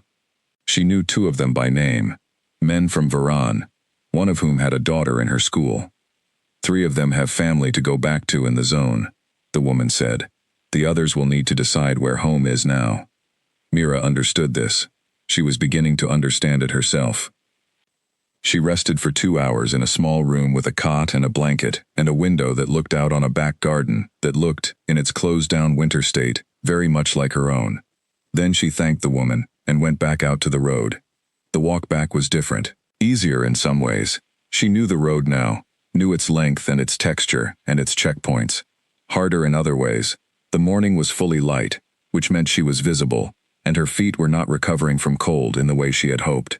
Still uncertain in their feeling, slightly removed from her in the way that numb things are. She kept walking. She thought about Ruth. She thought about the other women in the network, whose names she did not know, who were doing, right now, on other roads, in other directions, the same kind of work she was doing, moving information, moving names, moving people, one step closer to where they needed to be. She thought about the broken flag under the loose board in the back room. She thought about it often, more than she would have expected. There was something about it that she could not leave alone. She was back at the Varan checkpoint before noon. The same young soldier was there. His expression when he saw her was complicated, and she understood that he had spent the hours since she left, thinking about the woman who had walked through his checkpoint barefoot in January, and wondering what her actual story was. She handed him her papers. He returned them without a word. She walked back up the hill. She went in through the back door. She hung her coat. She washed her hands. Her feet, under the stockings and the shoes, were beginning to feel like themselves again. In the back room, Davi looked up from his book and looked at her face for one moment in the particular way he had, reading her, and then looked back at his book.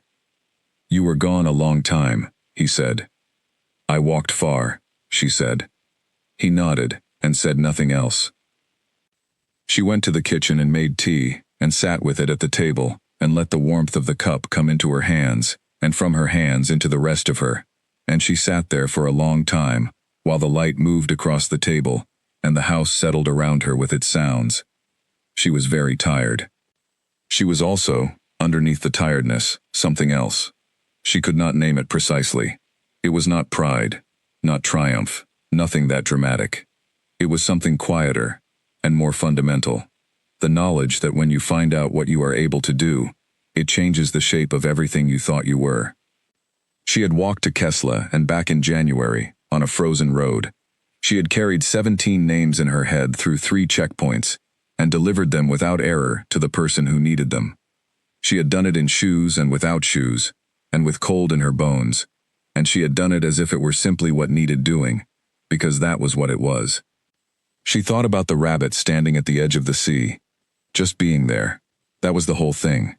She finished her tea. She called her children for the afternoon lesson. There was more work to do. The room where they held her was not a dramatic room. It was a converted office in the Eastern Administrative Building, which had been the Varan School Board office before the occupation, and now served as a coordination post for the faction's local command. The desk was too large for the room, and had to be turned at a slight angle to fit. The window was high on the wall, and let in a rectangle of winter light that moved across the floor as the hours passed. There was a chair for her, and a chair for the officer, and a third chair in the corner that was used, at various points during the 11 hours, by different people who came in, asked questions, and left. The officer's name was Doran. She knew this because he told her at the beginning, which she had not expected, and she spent the first 20 minutes of the conversation recalibrating her expectations of him. He was perhaps 60, with the physical economy of someone who had worked at desks for most of his career, and whose authority came from precision rather than from size or volume. He was well dressed in a plain way. He did not use his hands when he spoke. He had known Elan. He told her this in the first 10 minutes. She was not sure whether he expected this information to destabilize her or to establish a false sense of common ground. She decided it did not matter which, and responded to it the same way. "You were posted to Varan together?" she said. Not a challenge, just a question. The kind of question that keeps information moving without giving anything away. "No. We overlapped at the Eastern Administration for 3 months, about 4 years ago. He was efficient. I respected that. She said nothing to this. And now you are in Varen, Doran said, shifting to the present. And he is not. And the women in his wife's town have been moving information through his wife's checkpoint. She noticed the construction. His wife's town. His wife's checkpoint. He was trying to attach her to Elan, in a way that made her actions reflect on him, or his actions reflect on her. She noted this, and filed it. I teach at the school in Varan, she said. I went to a teacher training session in Kesla. Yes, he said. We found the training notice. We spoke to the trainer in Kesla. He looked at his papers. The session on the 6th was attended by 7 teachers. You were not one of them. I arrived late, she said. The road took longer than expected. How much longer? Several hours. He made a note. The trainer does not remember you. There were several sessions across the day, she said. I attended the afternoon one. He looked at her.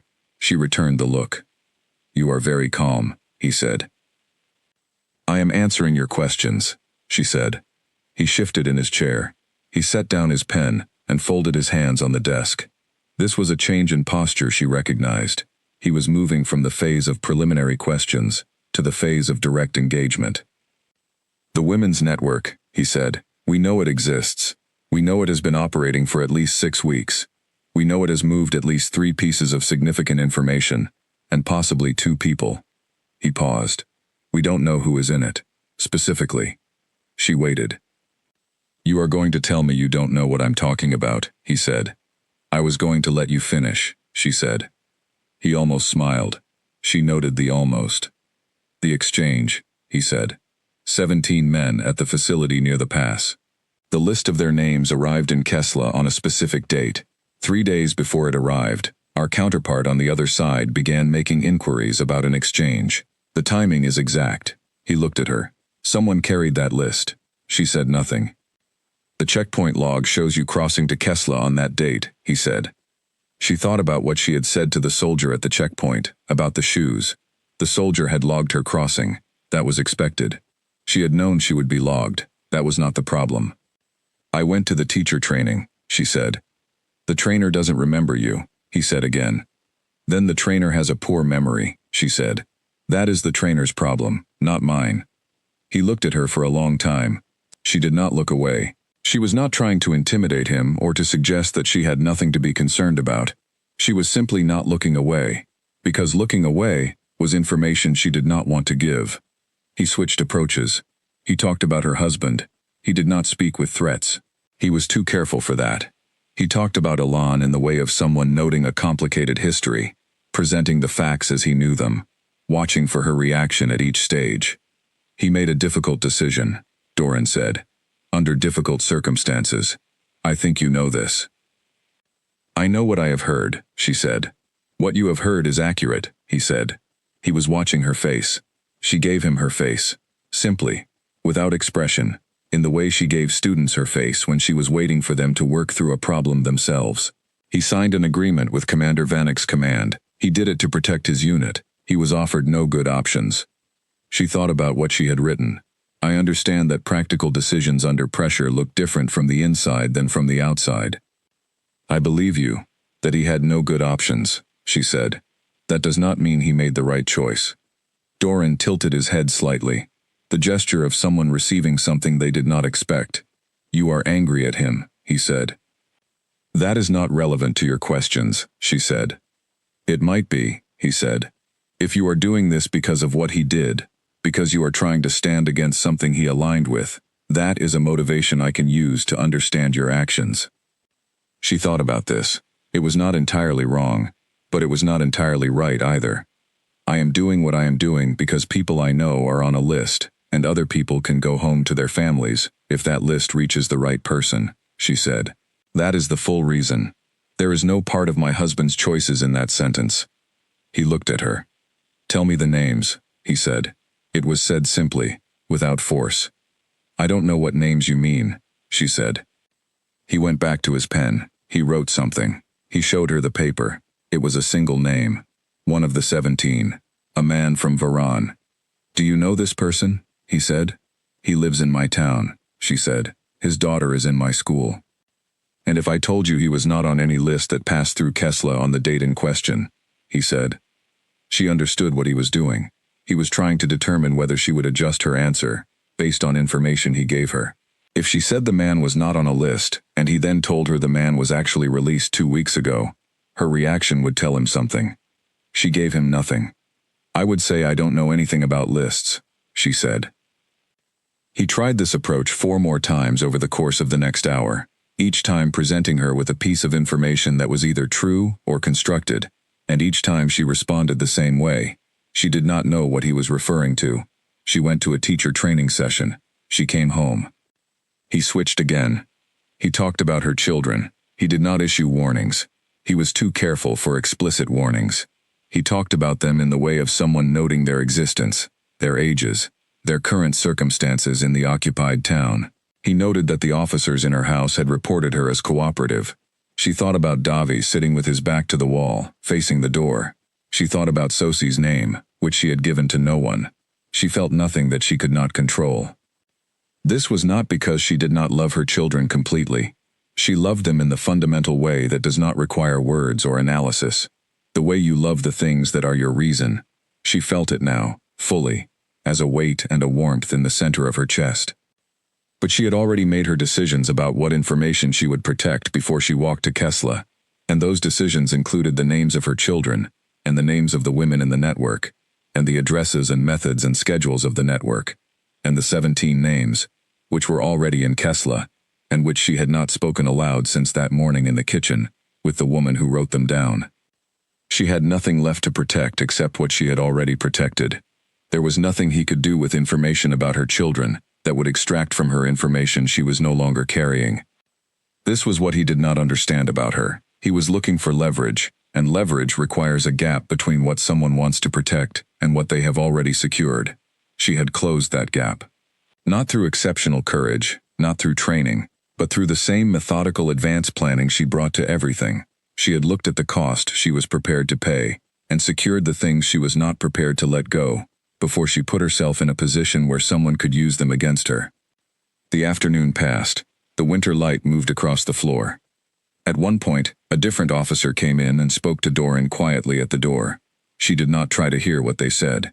After the officer left, Doran came back to his chair, and she could see something had changed in his posture. Not defeat exactly, but a kind of settling, the adjustment of someone who has arrived at a new assessment. The exchange happened this morning, he said. She kept her face still. 14 of the 17 were released. 3 declined to come to this side. He looked at her. Whatever list arrived in Kessler, it was accurate. All 17 names were verifiable. She said nothing. He looked at her for a very long time. You are not going to give me anything, he said. It was not said with anger. It was said with the flat clarity of a person who has been working at something long enough to know when it is complete. I have answered all of your questions, she said. He made one more note and closed the folder. She was released in the early evening, after 11 hours. A soldier walked her to the door of the building and pointed her toward the road that went west, toward Varan. She thanked him. He did not respond. She walked. The cold was the same cold, but she was better at it now, having worn it for 2 months. It had become a familiar thing, the cold, one of the permanent facts of this winter, like the checkpoint, and the officers in her house, and the letters she could not send. She walked the road home in the dark, under a sky that was clear and full of stars, the kind of sky that requires cold air and open land and the absence of light from below, and she walked under it, without hurrying, putting her feet on the frozen road, one after the other, steadily, the way she did everything. Halfway home she stopped. She stood in the road and looked up at the sky for a moment, just looking, the way the rabbit had stood at the edge of the sea. She let herself simply be there, on the road, under the stars, in the cold, after 11 hours in a converted office, walking back to her children. She was not all right in the simple sense. She was cold and tired, and carrying things that were heavy, and did not have names yet. She was all right in the more important sense. She was herself, completely, without having given anything away that she had not chosen to give. She was intact, not unaffected, not unchanged, but intact, which was the word for the thing that she had been trying to be. She looked at the stars for another moment, and then she started walking again. She got home after 9. The house was quiet. She went in through the back door. She hung her coat. She washed her hands. Davi was asleep in the back room, his book closed on the floor beside him, in the way of someone who had fought staying awake and lost. Sosie was curled in the same position she always slept in, both hands flat under her cheek, her breathing slow. Mira stood in the doorway of the room where her children were sleeping, and she stood there for a long time, not moving, just being there. Then she went to the kitchen and made tea, and sat with it in the dark. She thought about the 14 men who had come home, the 3 who had not, the daughter of the Varan man who would see her father again. She thought about Doran saying whatever list arrived in Kesla, it was accurate. She thought about standing barefoot on a frozen road at 4 in the morning, and the cold coming up through the ground, and the soldier's face when he said you walked from Varan. She had walked from Varan, barefoot, in January, with 17 names in her head, and a broken flag under a loose board in the back room, and the shapes of everything she had decided before she went. She drank her tea. In the morning she would go to school. The camp was called Mirova, but nobody called it that. The people who lived in it, the people who arrived at it by various difficult routes over the weeks following the collapse of the occupation zone, called it the crossing, or the other side, or, simply, where we are now, the last of which was the most accurate, because it located them in the present, without making any promises about what the present was connected to, in either direction. Mira arrived at Mirova on a Thursday morning, in a vehicle driven by a man who said almost nothing for the entire 3-hour journey, and who appeared to regard the conversation of passengers as an interference with the serious business of driving. She sat in the back with her bag on her lap and watched the landscape move past the window, the frozen fields, the occasional house, the checkpoints that were now further apart and staffed differently, the unmistakable change in the air that happens when you move from occupied territory into contested territory into neutral ground.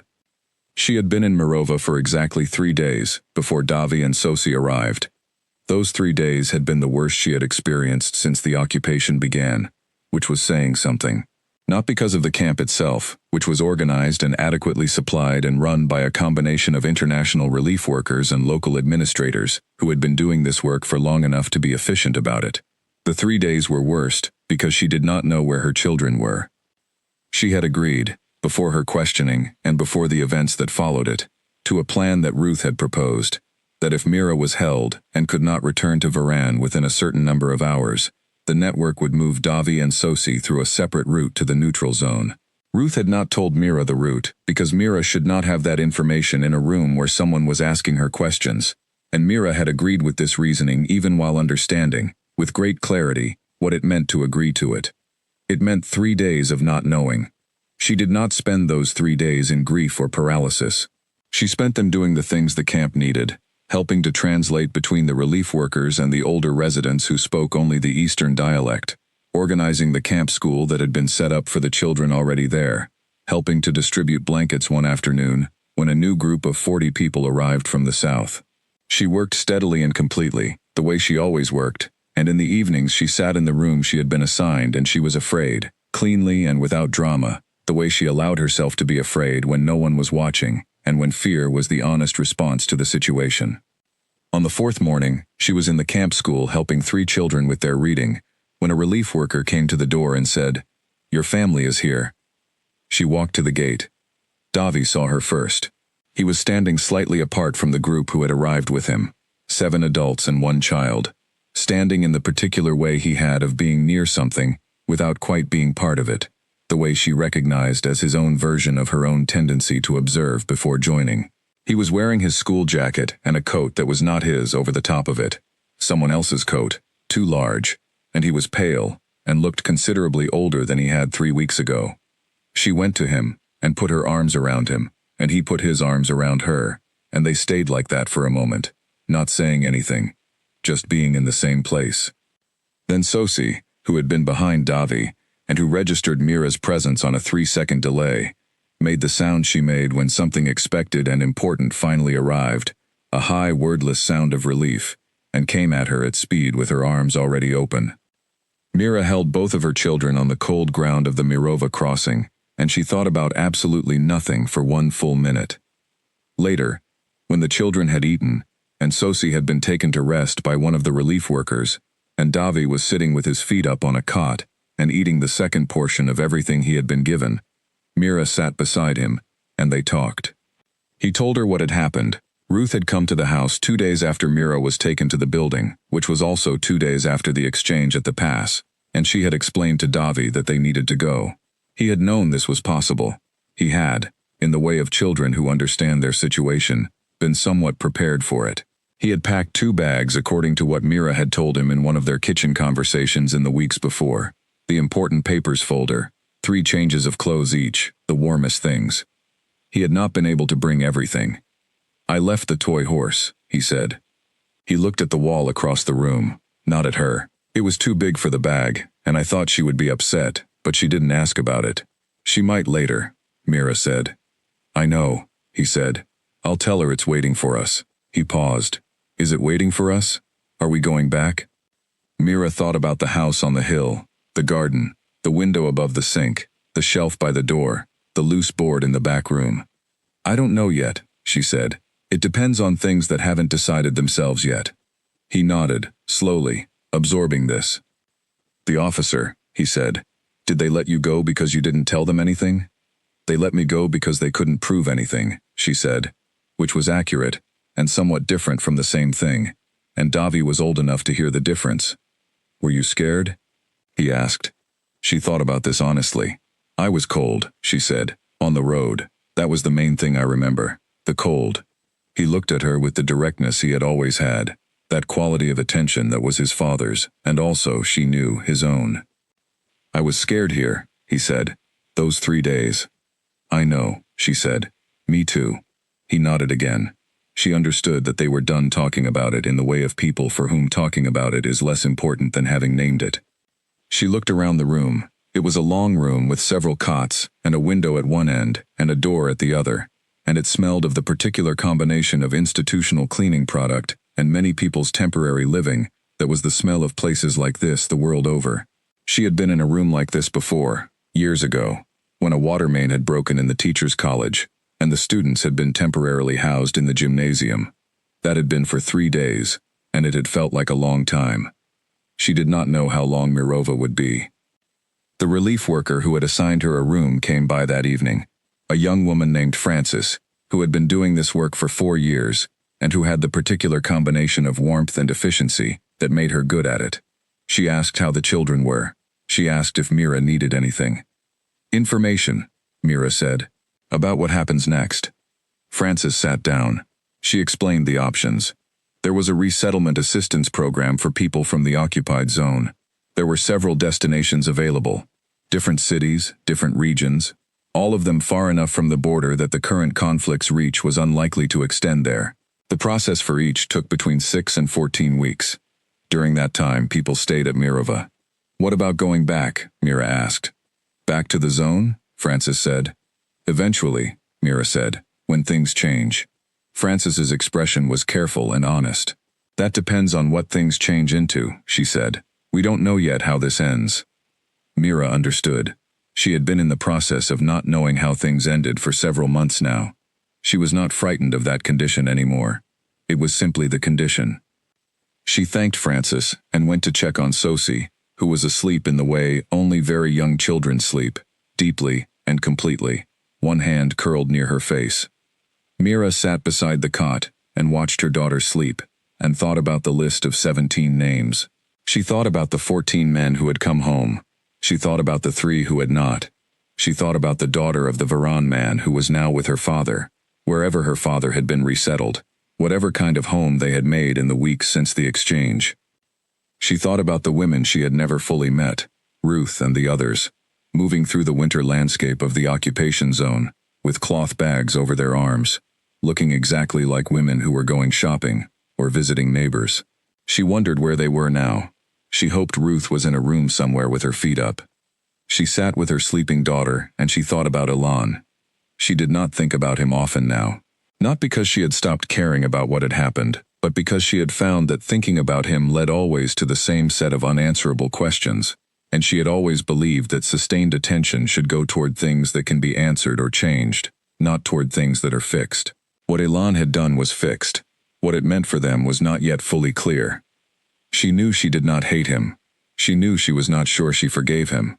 She knew that forgiveness and its absence were both things that required her continued attention and energy, and that she had other things that needed her attention and energy, and that this was perhaps not how it was supposed to work, but was how it actually worked, the way she had found that most important things worked. Less clean, less resolved, more ongoing than the way she had expected them when she was young. In the morning, she would find out which resettlement options were available. She would talk to Davi about them, because he was old enough to have a view, and because having a view was important for a person who needed to continue developing the habit of participation in his own life. She would ask Sosie what color she wanted her new room to be, because Sosie believed firmly in the importance of color, and was right to believe this. She would begin the process of finding out what came next. Before she left the room, she reached into her bag. At the bottom of it, under the important papers folder and the stockings and the remaining bread, was the broken half of the Alliance flag. She had put it there before she left Varan, in the last minutes before Ruth's people came to the house, taking it from under the loose board and folding it and putting it in the bottom of her bag, the way you put something in the bottom of a bag when you are not certain why you are keeping it, but you are certain that you are keeping it. She took it out and held it. It was dirty and stiff, and the colors were still visible under the accumulated grime of the months it had spent in the mud, and then under a floorboard. The central band, the neutral gray-white band, was the cleanest part, because it was, even dirty, lighter than the rest. She held it in her hands and she thought about Alon folding it carefully, putting it next to his heart. She thought about it ending up in the mud of the Eastern Road, torn in half, abandoned. She thought about the fact that she had picked it up. She did not fold it back up. She just held it, on her lap, in the half-dark of the room where her children slept. After a while, she put it back in the bag. She was not ready to know what she was going to do with it yet. She knew only that she was going to do something, that it meant something, that the meaning was hers to decide, not anyone else's. That was, she thought, perhaps the beginning of next. 2 years was enough time for a city to stop feeling like a temporary place. This was something Mira had not expected.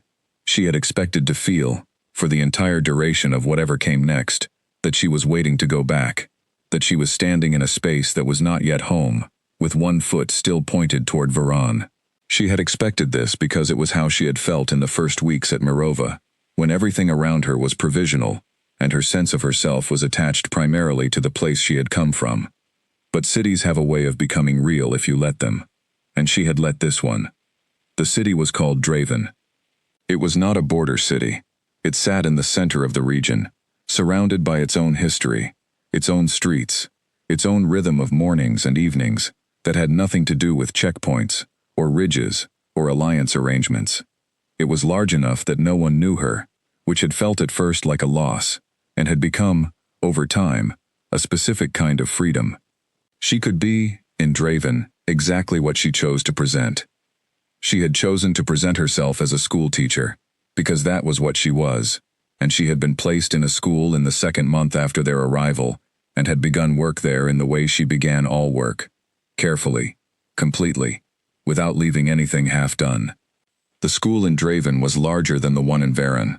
93 students, 6 teachers, a principal named George who had been running schools for 30 years, and who understood within 3 weeks of Mira's arrival that she was the kind of teacher you do not micromanage. He gave her her classroom and her students, and let her do the work. She was grateful for this, in the way she was grateful for most things, quietly, without a great deal of demonstration. Davi was 15 now, and attended the secondary school 4 streets away. He had grown 4 centimeters in the 2 years since Mirova, and was beginning to look, in certain lights and certain angles, like a version of his father that belonged entirely to himself, which Mira thought was the best possible version of that resemblance. He had made 2 close friends in Draven, which she considered a significant achievement given how long it takes some people to make friends in new places. He had also, quietly and without discussion, begun keeping his own notebook, which he wrote in at night, and which she did not read and never asked about. She thought it was likely important. She thought the not asking was also important. Sosie was 6 and was finishing her first year of school, and had, as Mira had predicted, eventually asked about the toy horse. She had asked about it 6 weeks after they arrived in Draven, on a Thursday morning, quite calmly, as if she had been thinking about it for a while, and had decided the question was now ready to be asked. Mira had told her that the horse was staying in the house for now, looking after things, and that they would see about it later. Sosie had considered this, and nodded, with the gravity of a person who had decided to trust the answer. She had not asked again. She had, instead, chosen a small stone from the yard of their building in Draven, a smooth gray one, and named it the replacement, which seemed to satisfy whatever need the horse had served. Mira had thought about the replacement stone often. She thought it was perhaps the wisest approach to loss she had ever witnessed. Find something that is present, available, and name it the replacement. Move forward. She had thought about trying it herself, but was not sure yet what to name. The question felt larger than a stone. The journalist who found her was named Philip. He was from an international publication, and was working on a long piece about women who had operated in assistance networks during the occupied period, and he had found her through a route she did not inquire about, but which she suspected involved Ruth, who was now working openly with a humanitarian documentation organization in the neutral zone. Philip wrote to her first. She read his letter 3 times, and then put it on the shelf for a week, and then read it again. He was not asking her to expose anyone. He was not asking for names she had protected. He was asking about her own experience, in her own words, for the record. She thought about the record. She had thought about it often. She was a teacher, and teachers believe in records, because records are how knowledge becomes available to people who were not there to witness the original thing. She thought about what she would want the record to say, if there was a record, about this period, about what women had done, and how they had done it, and what it had cost. She agreed to one interview. Philip came to Draven on a Tuesday afternoon. He was younger than she had expected, perhaps 30, with the particular brand of careful listening that distinguishes good journalists from the other kind. He sat across from her at the kitchen table, with his recording device and his notebook, and he asked his questions in the plain, direct way she respected. She answered his questions in the plain, direct way she always answered questions. She described Varan, and the occupation, and the checkpoint, and the morning she walked to Kesla. She described the cold and the frozen road, and the distance, and the fact that she had removed her shoes before the checkpoint, and replaced them after. She described walking back. She described the room where Doran had questioned her. She described the 11 hours. She described the way she had organized the information she was protecting, before she put herself in a position where someone might try to take it from her. Philip asked, "Were you not afraid?" She said, "I was cold. On the road, that was the main thing I remember." He wrote this down. He looked up. He said, "That's not an answer to my question." She considered him. He was right. "I was afraid of things happening to my children," she said. "That was real and present the whole time. But I had already addressed it, as well as I could, before I walked to the checkpoint. So in the room, when he tried to use my children to create pressure, the pressure did not find the place he expected it to find. There was nothing there to press against." Philip wrote for a long time. He asked about Elan. She had prepared for this. "My husband made decisions I did not make," she said. "I understand why he made them, and I disagree with them. That is a complete sentence. I don't think I need to add to it." "Do you know where he is now?" Philip asked. "No," she said. This was true. She had last had direct news of Elan from a relief worker at Mirova, who had heard, through 3 intermediaries, that he was alive. She had accepted this as real, and had not looked further. It felt like enough. For now, he was alive, somewhere, with the consequences of his choices, and whatever peace or difficulty those consequences had brought him. Philip asked about the flag. She had expected this question least of all, and she sat with it for a moment before answering. "I found it in the mud near the Eastern Road," she said. "It was torn in half. I picked it up." "Why?" he said. "I don't know," she said. "I don't think I knew why at the time. I think I know now, but I'm not sure I can explain it in a way that sounds like a reason." "Try," he said. She thought about the flag with its 8 colors, and Elan's careful folding, and the neutral band in the center, and the weight of what it meant to make an agreement, and carry it close, and then have it end up in the mud, torn, belonging to no one. "I think it's evidence," she said finally.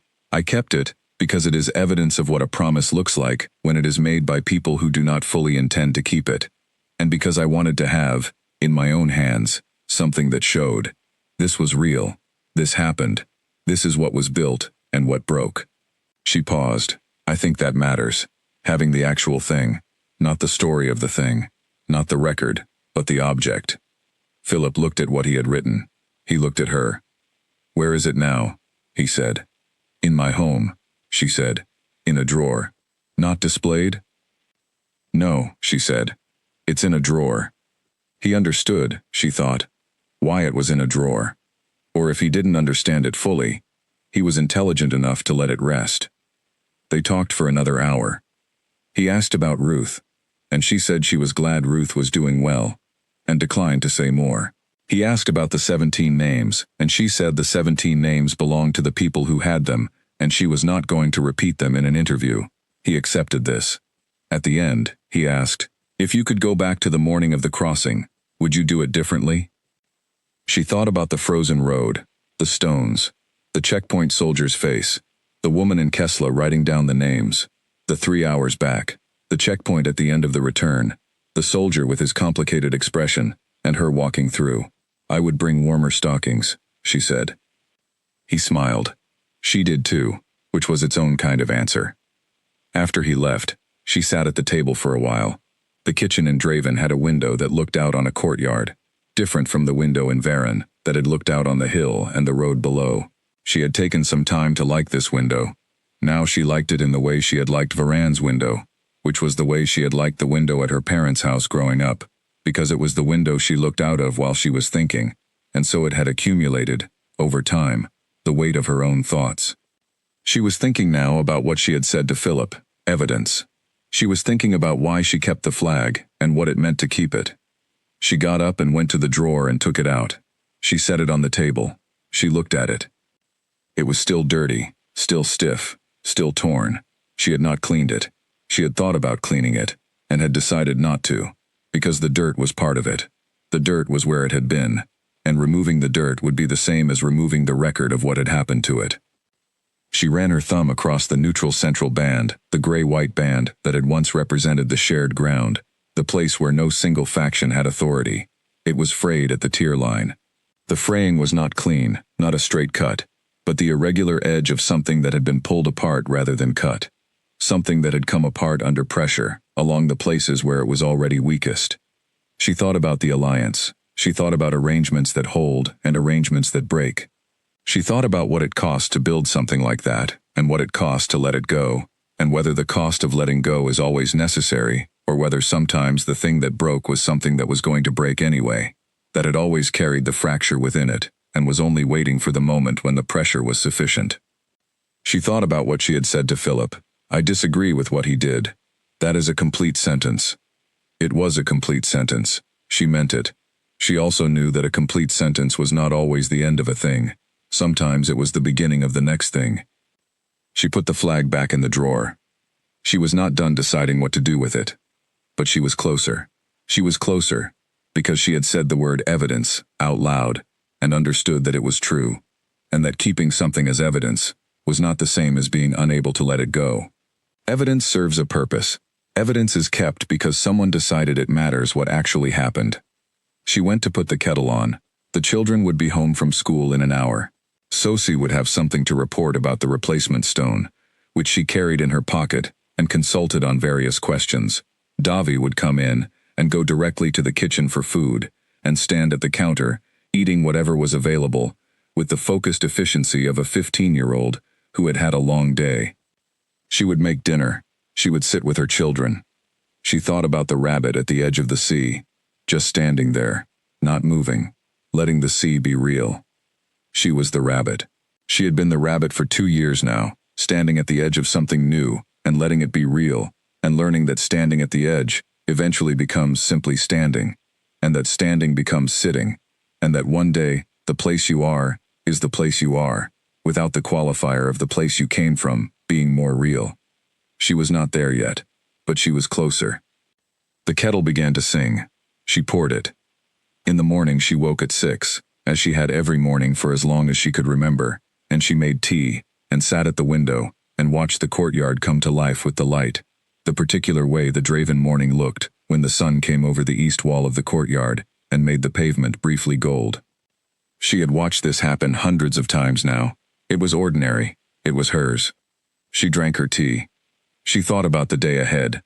2 lessons in the morning, a meeting with George about the spring curriculum, an afternoon class with the older students who were preparing for their examinations. She thought about which of the older students needed more time and which needed to be left alone to work through the problems themselves, which was always the hardest calibration, giving people room to find their own way, while also being there when the room became too large. She had been making this calibration for 16 years now. She thought she was getting better at it.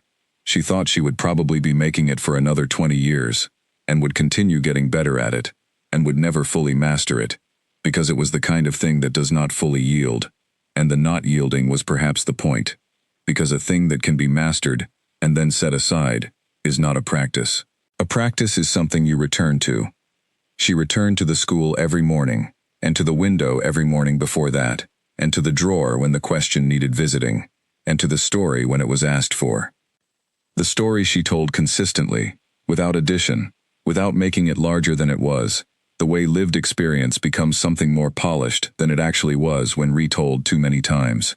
She had been in Varan, she had been part of a network, she had walked to Kesla in January on frozen ground, she had sat in a room for 11 hours, she had arrived here.